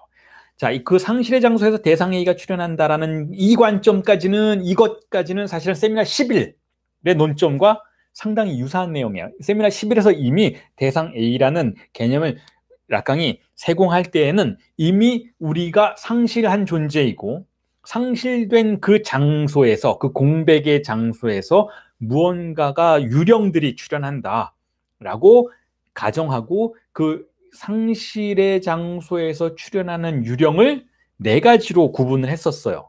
그 네 가지가 바로 응시, 시관 충동의 응시이고, 목소리, 호원 충동의 목소리이고, 항문 충동의 배변이고, 그리고 마지막으로 젖가슴, 구강 충동의 젖가슴이라는 이 네 가지 대상으로 제시를 했었죠. 이 네 가지 대상들은 어떤 대상들인가 하면, 어린아이가 어머니와의 관계에서 누렸던 쾌락의 가장 강력한 네 가지 유형인 것이죠. 그러니까 여기서 락강이 신체의 쾌락이라고 말한다면, 실제로 이런 신체의 쾌락, 이 신체의 생물학적인 쾌락을 말하기보다는 어머니와 아이가 교차하는 지점에서 발생하는 반은 신체이고 반은 관계적인, 그러니까 반은 신체이고 반은 추상적인 이자관계에서의 쾌락들을 이야기한다라고 생각할 수 있는 것이고, 그것들이 네 가지 유형화된다라는 것이고, 그걸 부분 충동의 대상이라고도 부르는데, 자, 그것들이 우리가 상실한 장소에서, 핍진한 장소에서, 우리가 문명에 의해서, 우리가 언어에 의해서, 상징계에 의해서 우리의 쾌락을 박탈당한 그 황량한 사막에서 출현하는 네 가지 대상이라고, 네 가지 쾌락의 유형이라고 볼 수가 있다라고 락강은 이미 전제를 하고 있었는데, 그런 의미에서 상실의 장소에서 S2 밑에 대상 A가 출현한다라는 건 논리적으로 충분히 이해가 가능하다라는 것이죠. S1에서 S2로 이행을 하면, 자, 언어에 의한 우리의 신체의 지배가 완료가 되니까, 언어라는 주인에 의해서 우리의 신체가 주의상수를 완전히 박탈당하니까 우리는 상실을 경험하는 것이죠. 상실을 경험하는데, 그 상실을 경험하는 장소에서 과거의 쾌락의 흔적이, 어린 시절의 쾌락의 흔적이 시관충동, 호원충동, 항문충동, 구강충동의 유형으로, 대상 A의 유형으로 등장한다라고 볼 수 있다는 거예요. 자, 그런데 세미나 17에서는 한 발짝 더 나아가서 이 네 가지 부분 충동의 유형들만 있는 게 아니고, 혹은 그것과 좀 속성이 다른 대상 A가 존재한다라고 말하면서 그걸 잉여향유라고 부르기로 결정을 했다라는 것이죠. 무엇이 다른가 하면, 이 네 가지 충동들은 근본적으로 결여의 충동들이에요. 어떤 실제적이고 실증적인 쾌락이기보다는 끊임없이 우리에게 불만족을 더욱더 자극하는 부정적인 쾌락의 대상들이라는 것이죠. 다시 말해서, 그 응시가 출현하면 우리는 쾌락을 실증적인 방식으로 느끼기보다는 결여의 방식으로, 결여가 더욱더 배가 되는 방식으로 그 응시의 쾌락에 접근하게 된다는 것이죠. 대상 A는 근본적으로 그렇게 부정성의 요소들을 가지고 있다는 거예요. 그런데 세미나 17에서는 이제 더 이상 그 쾌락의 주의상수가 부정성의 요소로서 등장하는 것이 아니고, 요철이 있다면 튀어나온 부분으로, 실증적인 부분으로, 포지티브한 부분으로 쾌락이 우리에게 발생해서 체험되고 감각된다라는 그러한 차원으로 락강의 이론이 변화해 가고 있기 때문에, 그 대상 A는 이전의 그러한 부분 충동의 네 가지 대상이기보다는 물론 그 자리가 그러한 유령들이 출몰하는 자리로 여전히 보존되고는 있지만, S2 밑에는 그러한 공간이 보존되고는 있지만, 즉 상실의 공간이 보존되고는 있지만, 그것과 함께 잉여향유가, 다시 말해서 실증적인 어떤 쾌락이 등장한다라고 볼 수가 있다라는 거예요. 자, 그게 바로 주인 담화를 해석하는 새로운 방식이라는 것이죠. 그리고 그 주인 담화가 그렇다면 그 주인 담화가 이렇게 생각해 볼 수 있겠네. 과연 그렇다면 그 주인 담화가 어떤 의미에서는 근본 환상, 우리가 사회를 살아가고 가족 관계를 살아가고 사회를 살아가는 그 표면적인 환상, 표면적인 소설의 토대에 자리하는 억압된 근본적인 환상의 구조라고 볼 수가 있다라고 말할 수 있는 것이죠. 그러니까 주인 담화는 근본 환상의 하나의 근본 환상을 설명하는 하나의 아주 효과적인 접근법이라고 볼 수가 있다는 거예요. 그리고 거기서 출현하는 그 쾌락, 우리가 쾌락을 다 빼앗겼지만, 우리가 상징계에 의해서 쾌락을 다 빼앗겼지만, 그럼에도 불구하고 A라는 쾌락이 잉여향유라는 형태를 통해서 출현하고 있다면, 자, 그건 주인에 의해서 명령되어서 우리에게 발생한 쾌락이라고 볼 수가 있는 것이기 때문에 우리는 그것을 팔루스의 쾌락이라고 볼 수 있지 않을까라고 가정해 볼 수 있다는 거예요. 주인 담화가 우리에게 장악하고 우리에게 찾아와서 우리의 신체를 장악하고 우리의 쾌락을 박탈했지만 우리에게 그럼에도 불구하고 한 줌의 쾌락을 던져주는 것이 있잖아요. 그게 바로 팔루스라는 거예요. 그게 바로 팔루스라는 것이고 그게 바로 팔루스적인 쾌락의 출현이라는 것이죠. 그러니까 주인 담화에서 그 대상 A라고 표기된 자리는 팔루스의 쾌락이 출현하는 자리라고 볼 수도 있다는 것이죠. 자, 그런 의미에서 주인 담화와 팔루스의 구조가 같다라는 거예요. 혹은 그런 의미에서 팔루스의 구조는 곧 주인 담화이고 주인 담화의 구조는 곧 팔루스라는 것이죠.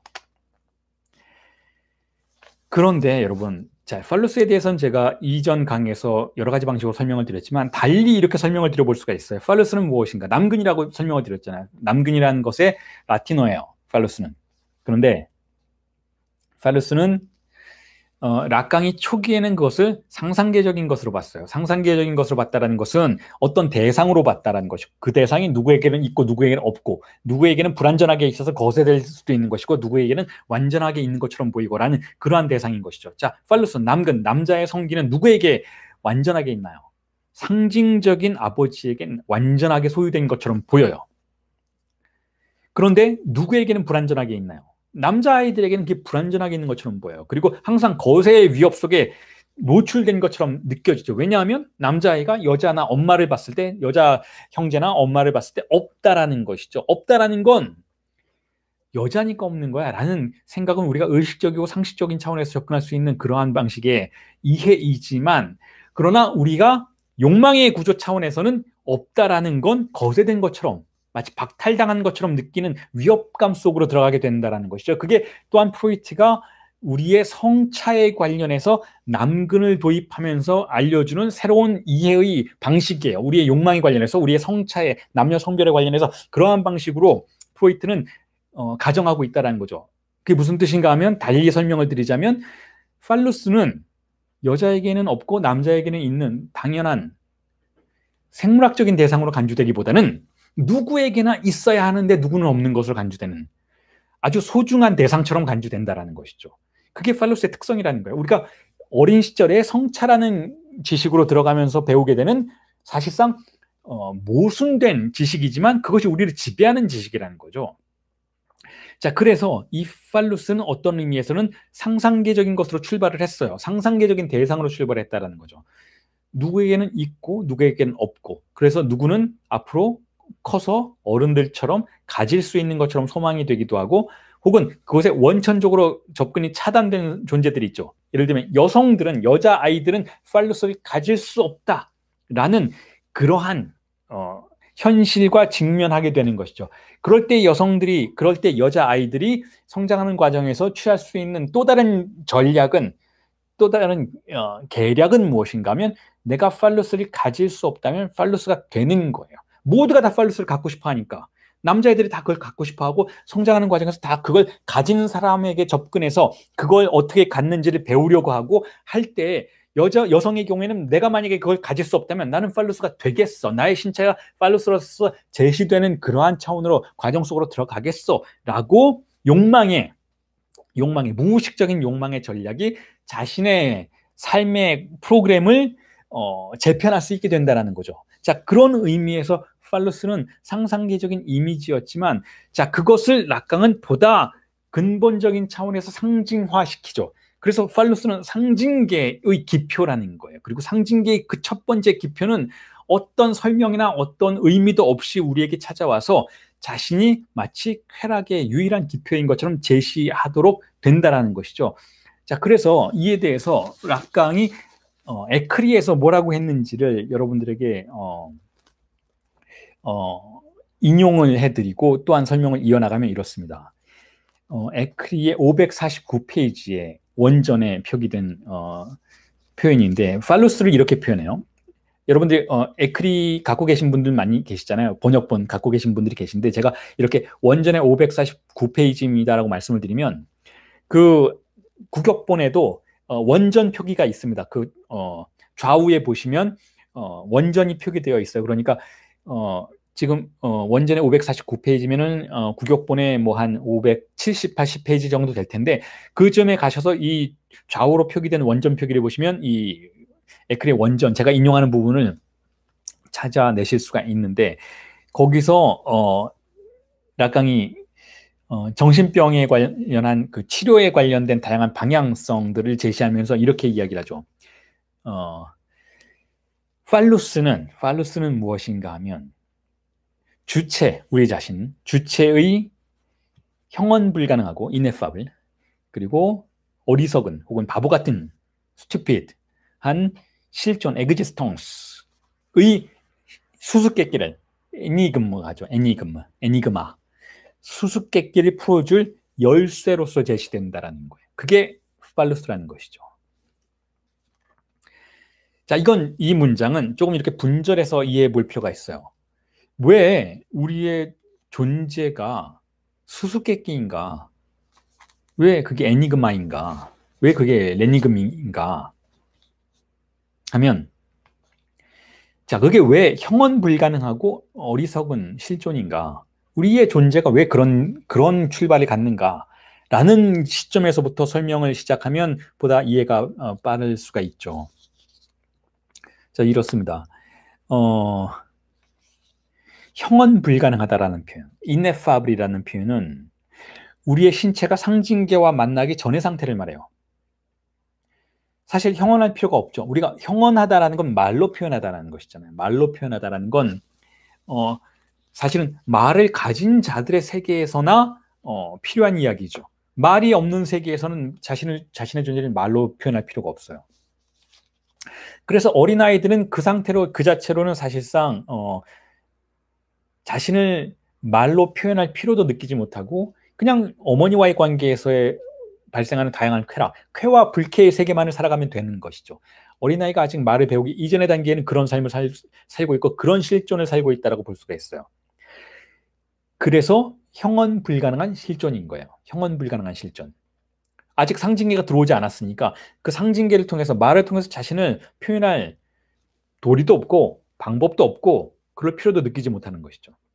하지만 지속적으로 그런 말들의 세계와 함께 살아가죠. 어른들의 세계와 함께 살아가니까 말들의 세계가 항상 곁에서 무언가를 진행하고 있다는 느낌을 아이는 받게 되는 것이죠.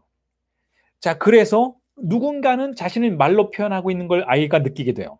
자신의 형제가 되었건 어머니가 되었건 부모가 되었건 친구가 되었건 누군가는 이제 말을 시작하면서 자신을 말로 표현하는 세계를 살고 있다는 걸 느끼게 되죠. 그 곁에 있는 자신은 마치 어리석은 존재처럼 느껴질 수 있다는 거죠. 혹은 우리가 나 자신의 실존을 생각할 때 아무리 우리가 상징계 안으로 쑥 들어와 있다 해도 우리가 충분히 말로 자신을 표현하는 삶을 살고 있다 해도 그렇지 않은 무언가와 만나면 우리는 형언 불가능하고 어리석은 실존을 체험하는 것처럼 느끼게 된다는 거. 바로 그것이 증상적 체험인 것이죠. 우리가 스스로를 형언할 수 없는 그러한 상태 안으로 들어가게 돼요. 그리고 자신을 일종의 어리석은 상태처럼 느끼게 되는 것이죠. 그래서 그때 우리가 그런 증상적인 삶과 만나게 되면 어떻게 하나요? 정신분석가를 찾아가는 거예요. 정신과 의사를 찾아가는 거예요. 선생님을 찾아가서 설명해달라고 요구하는 것이죠. 왜냐하면 그것 자체가 부담감으로 느껴지니까. 자, 그런데 어린아이는 누가 있어요? 정신과 의사도 없고 정신분석가도 없죠. 어린아이에게는 누가 있어요? 부모가 있는 거예요. 부모의 역할을 하는 누군가가 있죠. 혹은 뭐 나이 많은 형제가 있을 수도 있고 혹은 뭐 유치원 선생님이 있을 수도 있고 뭐 만약에 고아라면 그런 뭐 보모가 있을 수도 있고 그 보육원에 선생님들이 있을 수 있잖아요. 어떤 언어를 가진 자들이 있고 아이는 언어를 아직 갖지 못한 상태에 있는 것이죠. 이 상태에서 이 아이들은 자신의 존재의 좌표를 자신의 실존의 모습을 파악하기 위해서 말을 하는 자들을 관찰하게 되는 거예요. 자신이 누구와 닮았는지, 자신이 누구와 닮아야 하는지, 자신은 누구처럼 해야 되는지, 자신은 누구의 명령을 따라야 하는지를 아이들은 관찰하게 되죠. 관찰하고 그 관찰 속에서 아이들이 발견하는 추상적인 대상이 무엇인가 하면 바로 팔루스라는 거예요. 누군가는 그걸 가지고 있다라는 거죠. 혹은 누군가 그걸 가지고 있지 못해서 자신의 존재를 통해서 그것을 실현하려고, 재현하려고 한다라는 느낌을 받게 되는 것이죠. 아버지가 그걸 가지고 있는 것처럼 느껴요. 혹은 아버지의 역할을 하는 누군가 그걸 가지고 있는 것처럼 느껴요. 어쨌든 이 어른들의 욕망의 경제 속에서 무언가 중요한 것들이 작동하고 떠돌고 있다는 걸 아이들이 간파하게 되고 그것과 자신의 거리를 측정하게 되죠. 얼마나 뭔가, 얼마나 그것을 가질 수 있는 것인가, 혹은 전혀 그걸 갖지 못한다면 그것이 될 수 있는가. 그 팔루스라는 기표와 자신의 거리와 유사성을 측정하는 이 과정이 바로 형언 가능하고 바보 같지 않은 실존의 상태로 들어가는, 자, 그러한 과정들이라는 거예요. 물론 여러분, 제가 이렇게 형언 불가능하고 바보 같다, 형언 가능하고 바보 같지 않다, 어리석지 않다 이런 표현을 쓴다고 해서 이게 어떤 가치 판단이 개입된 용어들이라고 생각하시면 안 됩니다. 상징계 안으로 들어왔다고 해서 그 팔루스와 자신의 거리를 정확하게 측정하고 있다고 해서 더 우월한 인간이라고 볼 수는 없는 거예요. 그냥 살기 편한 존재가 됐을 뿐이지 이런 가치 판단은 정신분석에서는 개입되지 않아야 한다는 걸 일단은 여러분들에게 다시 한번 환기시켜 드리고, 자, 그리고 다시 설명을 이어가면 그렇습니다. 이 과정 자체를 프로이트는 오이디푸스 컴플렉스의 진행과 극복의 과정이라고 보았던 거예요. 오이디푸스 컴플렉스의 진행과 극복의 과정이라고 보았다는 것이죠. 아이가 하나의 가족 소설 안으로 들어가는 과정이라는 거예요.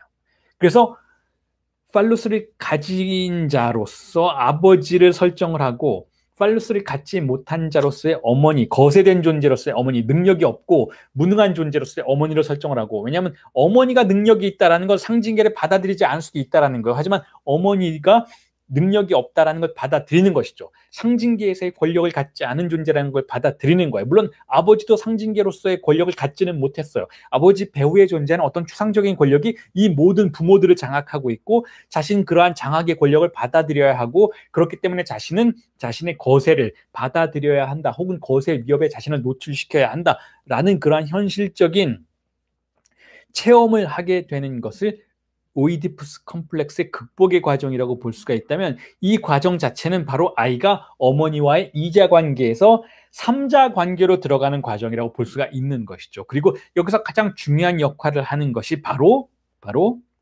팔루스라는 거예요.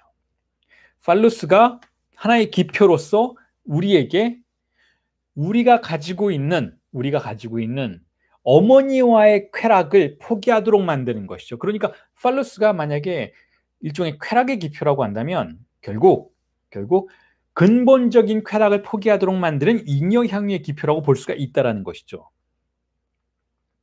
자, 그런 의미에서 팔루스는 주인 기표이고 아버지의 기표이기도 하다라는 거예요. 팔루스는 우리의 욕망과 관련해서, 우리의 쾌락과 관련해서 일단 억압하는 기표라는 의미에서 아버지의 기표이고 주인 기표라는 것이죠. 동시에 미래에 획득될 수도 있는 쾌락을 약속하는 기표라는 의미에서는 잉여향유의 기표라고 볼 수도 있고 주인담화의 기표라고도 볼 수가 있다는 거죠. 왜냐하면 주인담화의 기표에는 항상, 주인담화의 구조에는 항상 잉여향유의 발생의 가능성이 존재하니까. 오른쪽 하단의 A는 잉여향유, 즉 우리가 상실한 것을 포기했지만 그것을 보상해 줄 수 있는 다른 것을 만날 수 있는 가능성의 장소가 바로 주인담화의 오른쪽 하단인 것이니까, 결국 팔루스는 주인담화의 구조를 가지고 있다라고 볼 수 있다는 거예요. 자, 지금까지의 내용이 여러분들에게 어떻게 팔루스가 주인담화의 구조를 가지고 있는지를 설명하는 부분이었어요.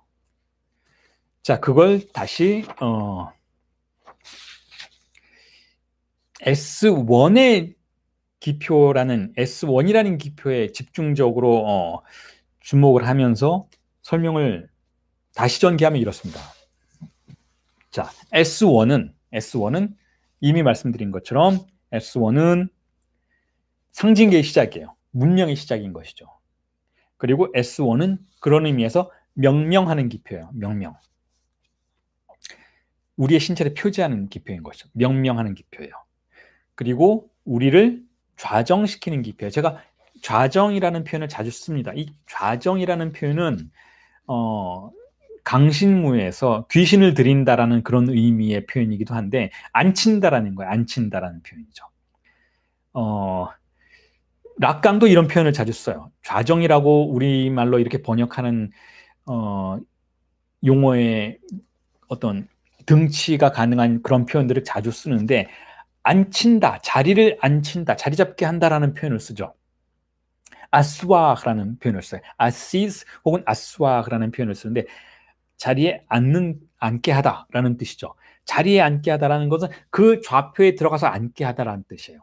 그러니까 우리는 명명받으면 나는 그 명명된 대로 내 자리에 가서 앉을 수가 있는 것이죠. 그 자리가 바로 가족소설 내부에서의 좌표인 거예요. 나는 아들의 자리에, 딸의 자리에, 동생의 자리에, 누나의 자리에, 형의 자리에, 언니의 자리에, 아빠의 자리에, 어머니의 자리에 각각 가서 앉게 된다는 것이죠. 이 좌정을 가능하도록 만드는 기표가 바로 S1이라는 거예요.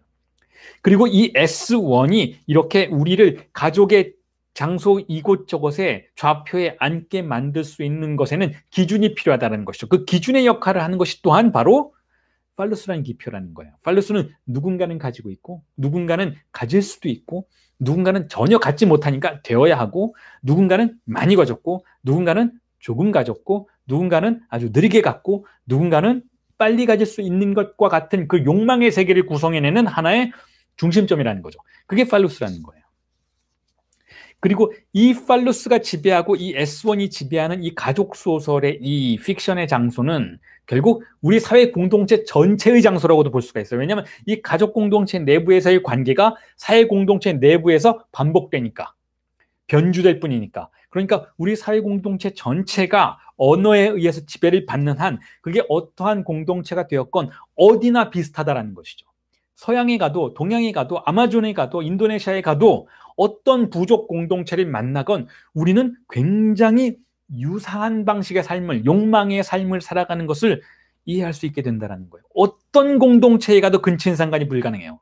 어떤 공동체에 가도 친족 관계가 아주 정교하게 규범화되어 있죠. 그렇게 해서 모든 종류의 욕망과 성충동이 수로 안으로 들어가서 조율되도록 만들어져 있다는 것이죠. 그리고 그 장소에서의 특징은 뭔가 하면 문명 속의 불만이라는 거예요, 여러분. 이게 바로 프로이트가 썼던 텍스트의 제목이기도 하죠. 문명 속의 불만. 문명에 자리한 장소에는 어디나 불만이 존재한다는 거예요. 불만은 무엇에 대한 불만인가 하면 주의상스에 대한 불만이라는 것이죠. 쾌락이 없다는 거예요. 쾌락이 없다는 것이죠. 쾌락이 없다라는 것은 결국 그 주의상스의 부재의 장소에서 우리는 쾌락으로부터 소외되어 있다는 뜻이고, 자, 그러한 장소만 존재한다라고 한다면 우리는 상당히 밋밋하고 마치 로봇과 같은 생활을 하는 것처럼 생각이 될 텐데 그렇지 않다라는 거예요. 그렇지 않다라는 개념을 이전 10주간의 프로그램에서 제가 인형향이라는 개념을 통해서 여러분들에게 설명을 드렸던 것이죠. 그렇지 않다. 그럼 뭐가 있느냐? 바로 그 상실된 문명 속의 불만 속에서 그 상실된 주의상스를 보상받기 위해서 인형향류들을 탐닉하는 모습을 보이게 된다는 거죠. 그게 바로 주인 담화에서의 그 A의 자리라는 것의 의미이기도 하다는 것이죠. 그래서 우리는 문명 속에서 보세요, 여러분. 그 정치적인 격렬한 투쟁과 혹은 예술에 대한 목숨을 건 예술이 도대체 뭔데?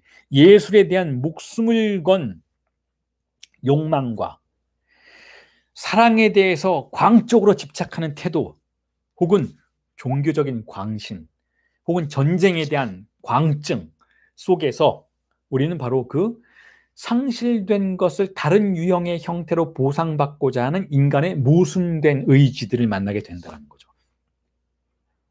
우리는 어째서 여러분 어째서 그렇게 종교에 열광하는지, 어째서 예술에 열광하는지, 어째서 그게 뭔데 그 도덕과 관념에 열광하는지, 그게 뭔데 우리는 그렇게 그토록 정치적인 투쟁에 자신의 모든 것을 불태우는지를 이 무의식의 주인 담화의 구조 속에서 작동하고 있는 잉여 향유의 개념을 이해할 수 없다면 전혀 파악할 수 없는 세계를 살고 있다는 것이죠. 그 모든 것의 배후에 바로 이 쾌락의 경제가 작동하고 있다는 거예요. 표면적으로는 우리는 위대한 예술가가 되기 위해서 자신의 모든 것을 헌신하고 마치 반고흐처럼 자신의 모든 것을 다 포기하고 예술, 그림 속에 자신을 그림을 그리는 행위 속에서 어떤 종류의 어떤 종류의 명예와 쾌락에 탐닉하는 그런 모습들을 찾을 수 있게 되지만 사실상 우리가 실증적인 차원에서 합리적인 차원에서 수준에서 그걸 바라본다면 전혀 이해할 수 없는 행동들이라는 거예요.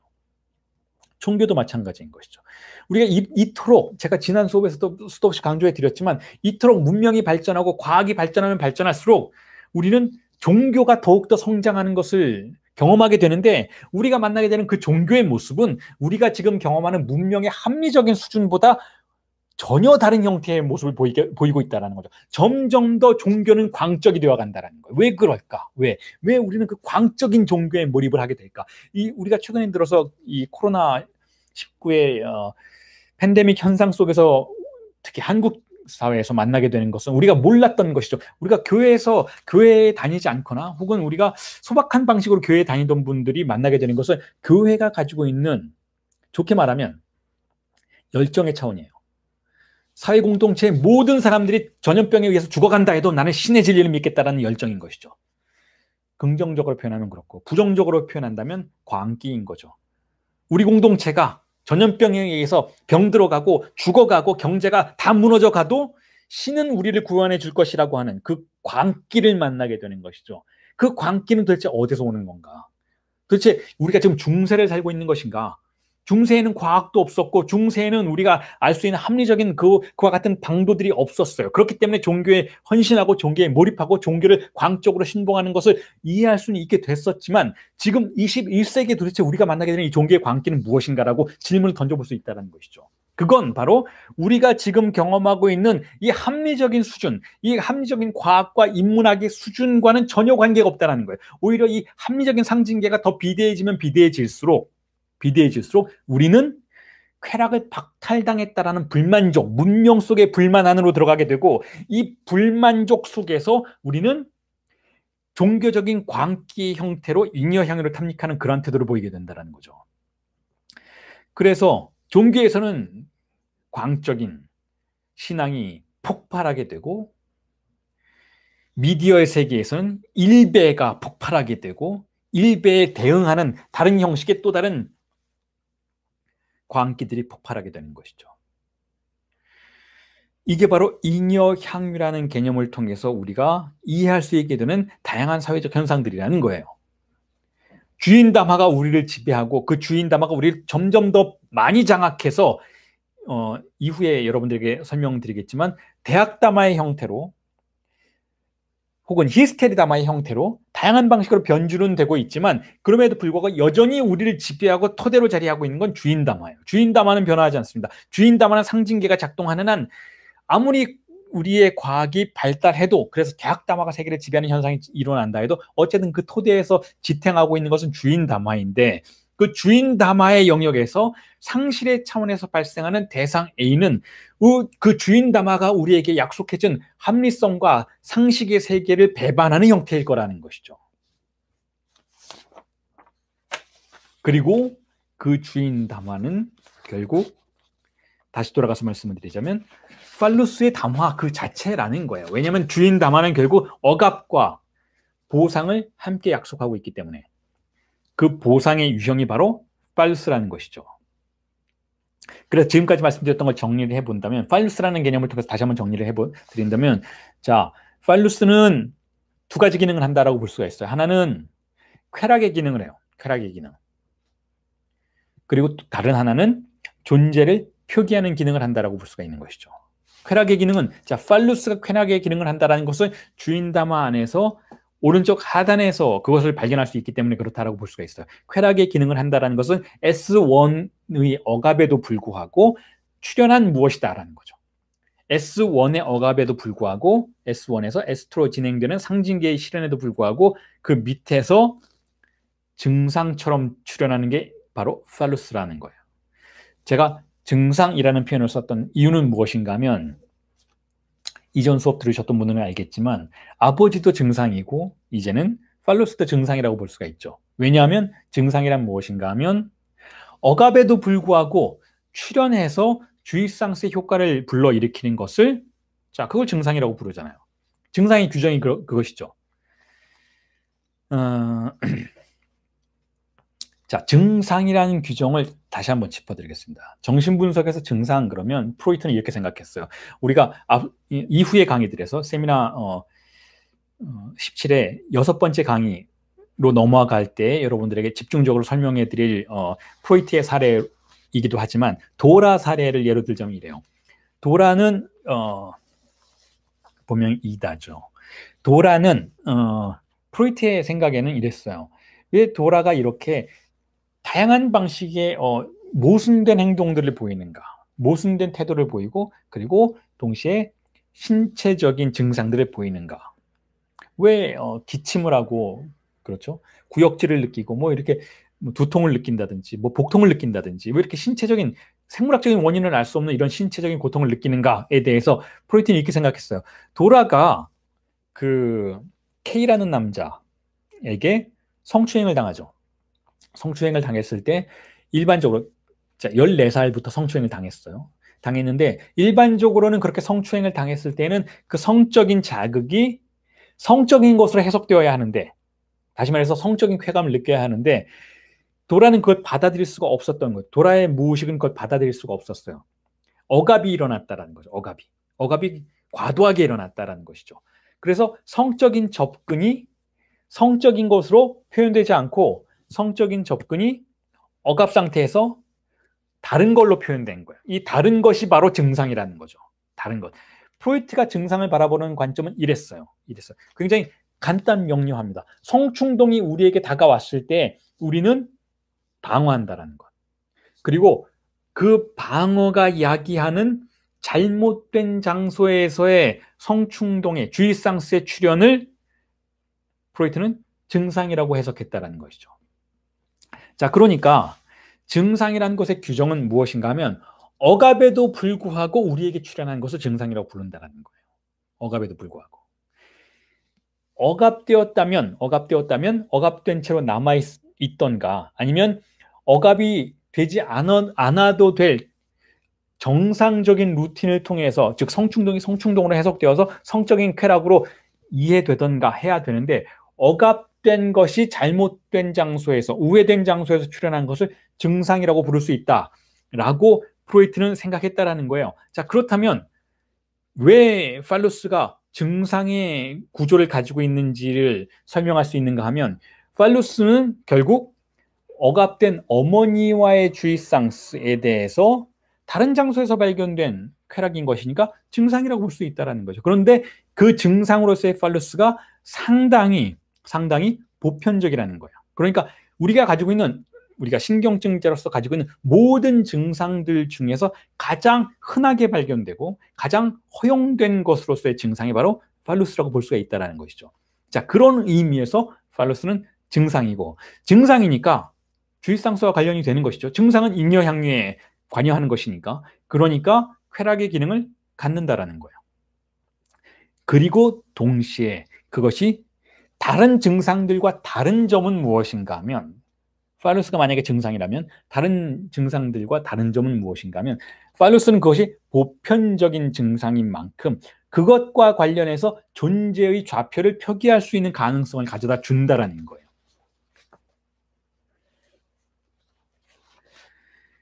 자, 그래서 팔루스는 존재를 표기하는 방식으로 주체의 삶과 욕망의 보편성의 서사를 부여하는 것으로 간주될 수 있다는 것이죠. 주체는 팔루스의 기표와 자신의 관계를 어떻게 설정하느냐에 따라서 가족 내에서의 자신의 위상을 혹은 자신의 위상에 관련된 서사의 흐름에 올라탈 수 있게 된다는 것이죠. 자, 그런 의미에서 팔루스라는 것은 존재를 표기한다는 거예요. 그리고 이와 같은 팔루스를 통해서 표기된 우리의 자신의 존재의 좌표는 가족 소설 내부에서만 작동하는 것이 아니고 조금 전에 말씀드렸던 것처럼 공동체 내에서 우리가 경험하게 되는 보다 거시적인 서사의 변주의 방식으로 연결이 된다는 것이죠. 그러니까 가족 내부에서만 이것이 작동하고 있는 것이 아니라는 거예요. 예를 들면 여러분 우리가 흔히 대통령이나 혹은 뭐 교장 선생님이나 이런 어떤 권력을 가진 자에 대해서 아버지처럼 생각하려는 경향, 혹은 우리 자신을 누군가 사랑하는 사람 혹은 누군가 존경하는 사람에 대해서 마치 어린아이처럼 스스로를 제시하려는 경향, 즉 팔루스를 갖지 않았거나 팔루스가 되고 싶은 혹은 팔루스를 부여받고 싶은 그러한 위치 안으로 자신을 밀어넣는 그 모든 행동들은 가족 구조 내부에서 발생하는 팔루스를 중심으로 한 서사 구조가 공동체의 거시적 차원에서도 그대로 반복되고 있다는 것을 반증하는 사례들이라고 볼 수가 있다는 것이죠. 자, 그래서 이 팔루스와 관련된 이 구조는 그런 의미에서 단지 성적인 차원에서 섹슈얼한 차원에서만 작동하는 그런 취향은 아니라는 거예요. 그걸 넘어선다라는 것이죠. 일종의 우리의 삶의 라이프 스타일을 결정하는 그러한 선택의 문제와 관련이 된다라는 것이죠. 그리고 이렇게 라이프 스타일에 관련된 선택의 문제와 관련이 된다라는 것을 락강이 설명하기 위해서 단지 그냥 팔루스의 담화가 있다라고 제시하는 대신 주인 담화가 있고 히스테리 담화가 있고 대학 담화가 있고 그리고 마지막으로 분석가 담화가 있다라고 담화의 구조의 각기 다른 층위에서 확장된 방식으로 구조를 제시하고 있었던 거예요. 그러니까 프로이트의 팔루스의 구조만 가지고는 어떤 의미에서는 좀 더 협소한 시각만을 허용하는 것처럼 우리에게 가정이 될 수가 있는 것이죠. 예를 들면 자, 이건 그냥 가족 소설 내부에서의 일이야 라고 설정할 수가 있는데 락강이 바라볼 때는 그렇지 않다라는 거예요. 이 팔루스라는 구조가 결국은 혹은 팔루스라는 그런 개념을 통해서 프로이트가 말하고자 했던 것은 이 가족 구조 내부에서 발생하는 그와 같은 일을 단지 의미하는 것이 아니고 문명 전체에서 발생하고 있는 인간과 인간의 모든 관계를 설명하는 욕망의 구조라는 것을 락강은 보다 분명히 하고 싶었다는 거죠. 그런 의미에서 담화의 개념들이 출현했다는 거예요. 담화란 무엇인가 하면 주인 담화로부터 시작되는 그 모든 네 개의 담화의 구조는 무엇인가 하면 바로 한 인간이 사회적인 결속관계 내부에서 자신을 억압하거나 자신에게 허용된 쾌락을 탐닉하는 다양한 욕망의 유형들을 분류한 거예요. 그게 네 가지가 있다라고 락강은 규정하고 분류해 봤던 것이죠. 즉 팔루스가 어떻게 작동하는지에 따라서 이 담화의 구조가 네 가지로 변주될 수 있다는 것을 락강은 설명하고자 했다라는 것이죠. 자, 그런데 중요한 건 다시 한번 말씀을 드리지만 여러분들이 제가 이전 강의에서 각각 시대별로 주인 담화의 시대가 있었고 그 주인 담화 시대 이전에는 담화의 시대가 아니라 대타자의 주이상스의 시대가 있었고 그래서 그걸 인신공양의 문명으로 우리가 간주해 볼 수 있고 그 이후에 르네상스가 들어서면서 대학 담화의 시대가 시작이 됐고 그리고 이 모든 담화의 배후에는 히스테리적인 담화가 작동하고 있고 라는 방식으로 그런 다음에 자본주의 담화가 현재 실행되고 있고 라는 방식으로 여러분들에게 시대 구분적인 제시를 했지만 자, 그렇지만 여러분들이 유념하셔야 될 것은 무엇인가 하면 어떤 시대이건 네 가지 담화가 작동하고 있었다는 거예요. 이미.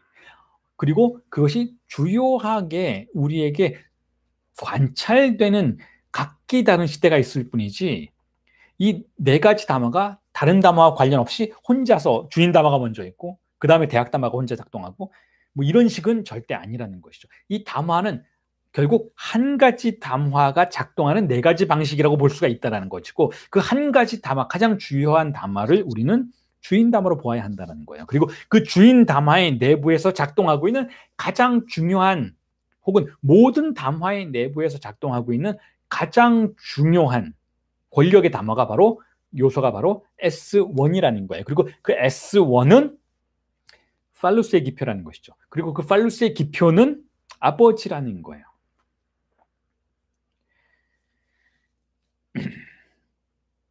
그래서 제가 이전 강의에서도 설명을 드렸듯이 그래서 아버지가 증상이다라고 락강은 22번째 세미나에서 언급하기에 이르렀다라는 것이죠.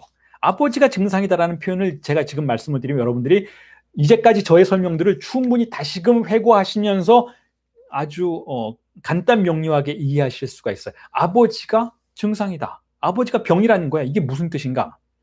이미 이전 강의에서 설명을 드렸지만 다시 한번 설명을 드리겠습니다. 아버지가 병이라는 건 이거예요.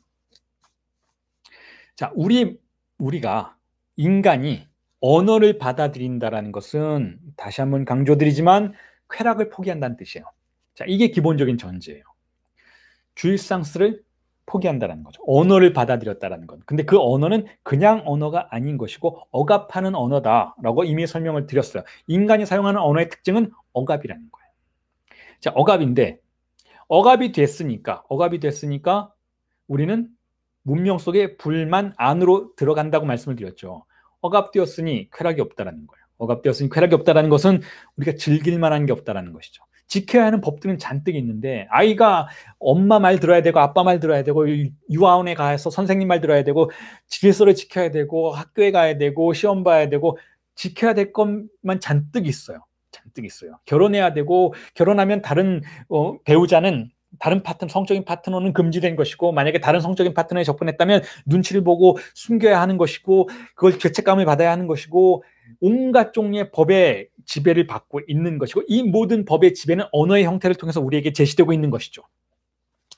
자, 그게 바로 문명 속의 불만이에요. 자, 그런데 그 문명이 그렇게 언어에 의해서 억압은 받고 있지만 그래도 쾌락을 탐닉할 수 있는 하나의 루틴에 접근을 할 수 있다는 것이죠. 자, 억압되었는데 쾌락에 접근한다면 자, 그건 병이잖아요. 증상인 거예요. 쾌락에 접근하지 말라고 억압을 한 건데 우리가 쾌락에 접근한다면 그건 일종의 주일상스로의 접근인 것이죠. 그런데 그 접근이 사회적인 공동체에 의해서 어느 정도는 허용이 되어 있는 접근인 거예요. 그게 바로 그 접근의 길의 이름이 바로 아버지라는 거예요. 아버지처럼 하면 어느 정도는 쾌락이 허용된다라는 거죠. 자, 남자아이는 아버지처럼 되면 다시 어머니를 가질 수 있는 것만 같은 환상에 빠져들게 되는 것이죠. 어머니를 다시 되찾을 수 있는 거예요. 왜냐하면 아버지가 어머니를 소유한 것처럼 보이니까 어머니에게 접근할 수 있는 게 아버지인 것처럼 보이니까 혹은 아버지를 대신하는 어른 남자인 것처럼 보이니까 그럴듯한 어른 남자가 되면 아이는 자신이 상실한 것에 다시 돌아갈 수 있을 것만 같은 환상을 갖게 되는 것이죠. 자, 그럼에도 불구하고 자, 이건 엄밀하게 얘기한다면 굉장히 외설적인 것이잖아요. 아버지처럼 되기 위한 목적이 어머니를 되찾기 위한 것이라면 결국 어머니라는 금지된 대상에 돌아가고자 하는 욕망인 것이니까 어쨌든 이건 외설적인 거예요. 그럼에도 불구하고 그런 외설이 어느 정도는 허용이 되죠. 아버지처럼 되어서 어른 남자가 되어서 엄마와 유사한 대상을 취하게 되는 거죠. 엄마와 유사한 대상이라는 건 일단 성별이 여성인 거예요. 그러니까 여성이라는 것 자체가 이런 욕망의 구도 안에서는 사실상 금지를 위반하는 행태인 거예요. 왜냐하면 여성으로서의 엄마를 아이는 포기하도록 강제됐는데 아니 또 여성을 취한다고? 자, 이건 어느 정도는 금지가 섞여 있는 욕망이라는 것이죠. 그러니까 어쨌든 아버지처럼 된다라는 것 자체는 그것 자체로는 문명이 우리의 억압 상태로부터 벗어나기 위해서 선택한 일종의 병증이라는 거예요. 그리고 여자아이의 경우에는 어떻게 하나요? 어머니처럼 되는 거예요. 어머니처럼 되는 방식으로 아버지의 욕망을 받게 되죠. 혹은 아버지와 유사한 남자의 아버지와 유사한 사람은 누구예요? 남성인 거예요. 남성의 성별을 가진 자의 욕망을 받게 되어서 어머니와의 쾌락을 간접적으로 다시 실현하게 되는 것이니까 자, 이건 어머니의 자리를 박탈함으로써 어머니의 쾌락을 획득하는 것이 되는 것이니까 이것 또한 하나의 금지의 위반이라고 볼 수가 있는 것이죠. 그런데 아주 교묘하고 정교하게 허용된 위반들인 거예요. 그러니까 그런 의미에서 여러분, 남성과 여성이 성인이 된 이후에 성적인 교류를 할 수 있는 그러한 나이가 된 이후에도 남성과 여성이 만났을 때에는 상당히 조심스러운 방식으로 우리가 그들의 만남을 관찰하게 되는 것이고, 거기에 상당히 많은 제약들을 가하려고 하는 거예요. 나이의 제약이 있고 결혼 제도의 제약이 있고, 결혼 제도의 제약 내에서도 우리는 그러한 성적인 만남을 은밀한 공간에서만 가능하도록 제한하는 것이고, 아이들 앞에서는 그러한 성적인 접촉을 하지 못하도록 하는 것이고, 남들 앞에서도 그렇게 하지 못하도록 하는 것이고, 혹은 그렇게 하지 못하도록 하는 것을 위반하는 방식으로 다양한 외설적인 쾌락들을 은밀히 탐닉하도록 하는 그 모든 현상들이 바로 이 아버지라는 기표 하나를 중심으로 벌어지고 있다는 것이죠. 자, 그런 의미에서 문명은 아버지라는 기표를 중심으로 병을 앓고 있다는 거예요. 그런 의미에서 아버지가 병이라는 것이죠. 그런데 왜 아버지일까? 우연이라는 거예요. 우연이 남자가 지배하는 사회라는 것이죠. 우연히. 여자가 지배하는 사회도 있을 수 있어요. 혹은 암컷이 지배하는 동물들의 세계도 있죠. 하이에나의 세계에서는 암컷이 지배해요. 암컷이 지배하는 세계가 있을 수 있어요. 혹은 암컷이건 수컷이건 어느 누구도 누구를 지배하지 않는 파충류의 세계도 있어요. 혹은 곤충들의 세계도 있는 것이고, 다양한 생물들이 인간처럼 아버지가 지배하는 형태를 취하지는 않습니다. 어쨌든 포유류의 세계에서 수컷이 지배하는 세계가 뭐 흔한 것은 어쨌든 수컷이 더 강한 근육과 공격성을 가지고 있기 때문에 그 자리에 지배자의 자리에 올 수 있었다라는 진화에 의한 우연인 것이죠. 달리 진화할 수도 있었어요. 그럼에도 불구하고 남자가 지배하는 세계가 되었던 것은 우연인 거예요. 남자가 더 많은 근육과 공격성과 스테로이드를 보유하게 되었던 결과였을 뿐인 것이죠. 그러한 우연에 의해서 문명은 남성이라는 아버지라는, 남성 중에서 지배자는 아버지니까, 자, 아버지라는 통로를 통해서 자신이 상실한 쾌락을 보상받으려고 하는 병적인 태도를 보이는 과정 속으로 들어간 것이죠. 그러니까 그런 의미에서 아버지가 바로 증상인 거예요. 문명이 앓고 있는 병이라는 것이죠. 그리고 그 아버지가 가졌다라고 가정되는 것이 바로 팔루스라는 것이죠. 그러니까 아버지나 팔루스는 같은 기표예요. 사실은 팔루스가 가정되지 않은 아버지라는 기표는 있을 수가 없어요. 팔루스를 갖지 않는다면 아버지는 아버지가 아닌 거예요. 혹은 혹은 이 사회를 지배하고 있는 가장 강력한 추상적인 남성, 권력자로서의 남성이 가졌다라고 가정되는 것이 바로 남근인 것이니까, 팔루스인 것이니까, 남근, 팔루스와 아버지는 같은 기표인 것이죠. 그러니까 팔루스도 증상인 것이고 아버지도 증상인 거예요. 자, 그러니까 문명은 억압이라는 현실 속에서 이 억압을 그대로 제거하고 쾌락을 즐기는 대신, 자, 그렇게는 할 수가 없었다라는 거예요. 억압은 너무 강력하기 때문에 억압을 제거하고 그대로 자신의 유아기에 누렸던 쾌락을 그대로 다시 반복하면서 즐기는 대신 억압을 뚫고 나온 아버지라는 기표에 매달렸다는 것이죠. 억압을 뚫고 나온 팔루스라는 기표에 매달렸다는 것이고, 그것을 중심으로 구성된 담화의 구조를, 상징계를 주인 담화라고 부르는 거예요. 그런 의미에서 이런 관점에서 바라본다면 문명 자체가 하나의 병인 것이죠. 누가 더 병 걸렸고 누가 덜 병 걸렸고, 정신병자들은 병자이고 그렇지 않고 합리적인 사고를 하는 사람들은 병자가 아니고, 이런 구분이 존재할 수 없다는 거예요. 락강이한 정신분석의 세계를 바라보는 관점은, 락강이 특히 세미나 22에 와서 결국은 우리의 문명, 인간의 문명사를 바라보는 관점은 이거예요. 인간은 인간이라는 병을 앓고 있는 것이고, 그 병의 증상의 이름은 아버지이자 팔루스라는 것이죠. 그 병의 증상을 중심으로 우리의 삶이 구성되어 있다는 거예요. 그러니까 우리가 흔히 생각하는 방식대로 우리의 문명은 안정적인 장소가 아니라는 것이죠. 우리의 문명은 우리 모두가 정상이라고 말하는, 우리 모두가 그건 정상이야.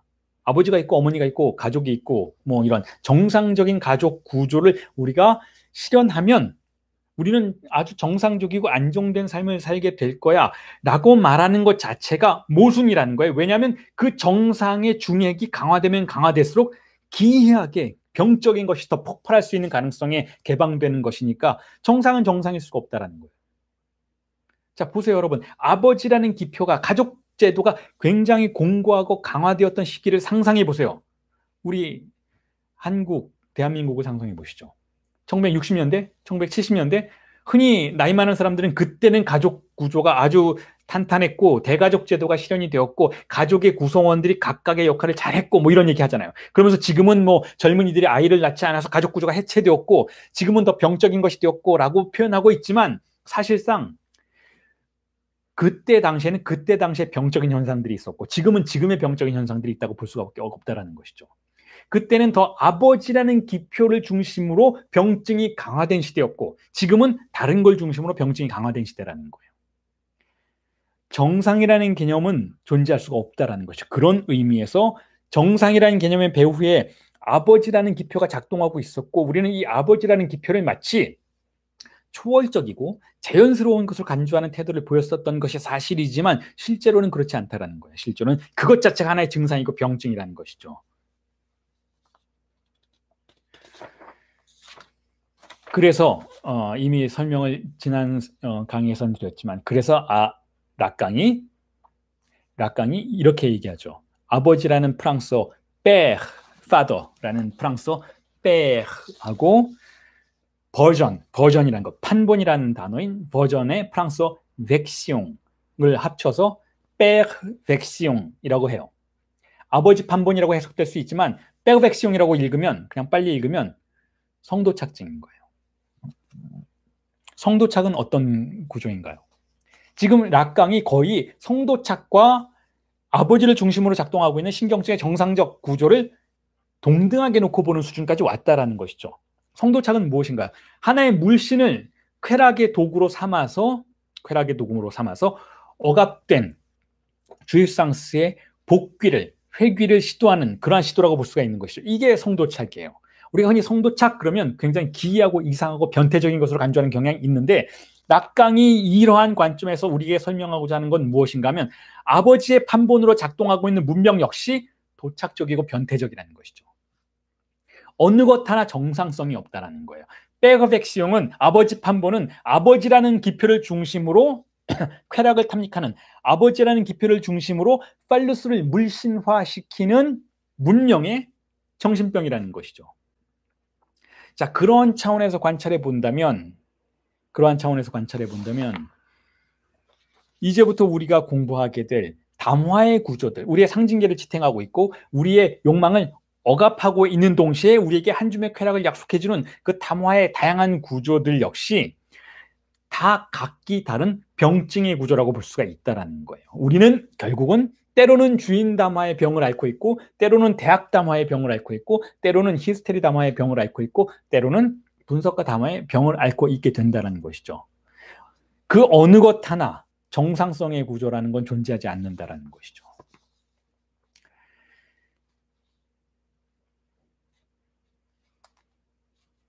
자, 그래서 이 말씀 드리면서 오늘 이야기를 정리를 하면 이래요.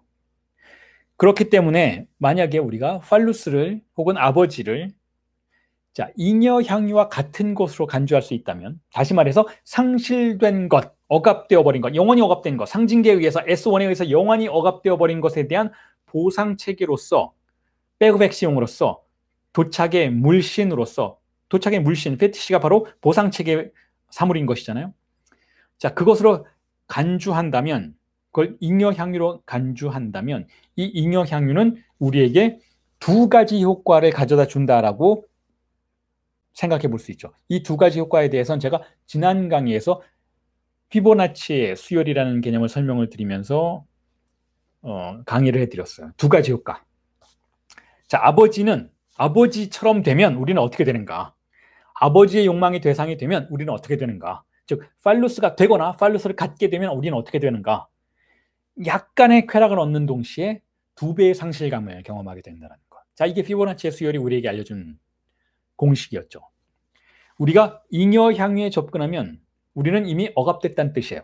우리가 아버지의 판본을 통해서 쾌락을 추구하게 되면, 백업엑시용을 통해서 팔루스를 추구하게 되면 우리는 그 팔루스가 주는 잉여 향유의 쾌락에, 한 줌의 쾌락에 접근할 수 있지만 동시에 우리는 두 배의 상실감을 경험하게 된다는 거죠. 왜냐하면 상실감은 항상 배가 되니까. 그러니까 주인 담화가 우리에게 가져다 주는 효과는 결국 두 배의 상실과 한 줌의 쾌락이라는 것. 그리고 그것은 더욱더 강화된다라는 것이죠. 그리고 그 쾌락이 그 상실감이 강화되는 이유 중에 하나는 이거예요. 그리고 그 담화의 구조가, 이 쾌락을 운영하는 이 담화의 구조가 우리의 사회 속에서 작동하면 작동할수록, 상징계가 강화되면 강화될수록 오히려 우리의 사회가 더 분열되는 양상을 보이고 때로는 붕괴되는 양상을 보이는 이유는 바로 잉여 향유 역시 주입상쇄 효과를 가지고 있기 때문에 그렇다는 것이죠. 대상 A가 담화의 구조의 중핵으로 자리 잡고 있는 한 그것은 연결하는 기능이 아니라 죽음 충동의 기능을 가지고 있다는 거죠. 잉여 향유 역시 그것이 아무리 주입상스는 아닐지언정, 즉 어머니와 관련된 근본적인 쾌락의 큰 사물은 아닐지언정 그건 역시 주입상스의 효과를 가지고 있기 때문에 그것 자체가 담화의 구조의 전체적인 연결을 위협하는 그런 기능을 한다는 것이죠. 다시 말해서 팔루스조차도 팔루스를 운영하는 주인 담화와 상징계를 위협하는 기능을 스스로 갖게 된다는 거예요. 자, 오늘 강의는 이 정도로 정리를 하겠습니다. 아버지가 증상이라는 것, 그리고 아버지라는 기표와 팔루스라는 기표는 같다라는 것, 그런 의미에서 팔루스는 또한 증상이라는 것, 그리고 그렇기 때문에 팔루스는 우리 모두가, 우리 공동체의 모두가 추구할 것으로 가정되고 추구해야만 하는 것으로 가정되고 제한되는 것이기는 하지만, 그렇기 때문에 마치 팔루스가 우리의 공동체를 강화시켜주고 안정화시키는 것처럼 보여주기는 하지만, 그럼에도 불구하고 팔루스 자체가 또한 공동체를 위협하는 요소로 기능하고 있다는 말씀을 드리면서 오늘 강의는 정리를 하겠습니다. 첫 번째 강의이기 때문에 질문이 있으신 분들은 뭐 질문을 하시고 질문을 받고 수업을 정리하도록 하겠습니다. 수고하셨습니다.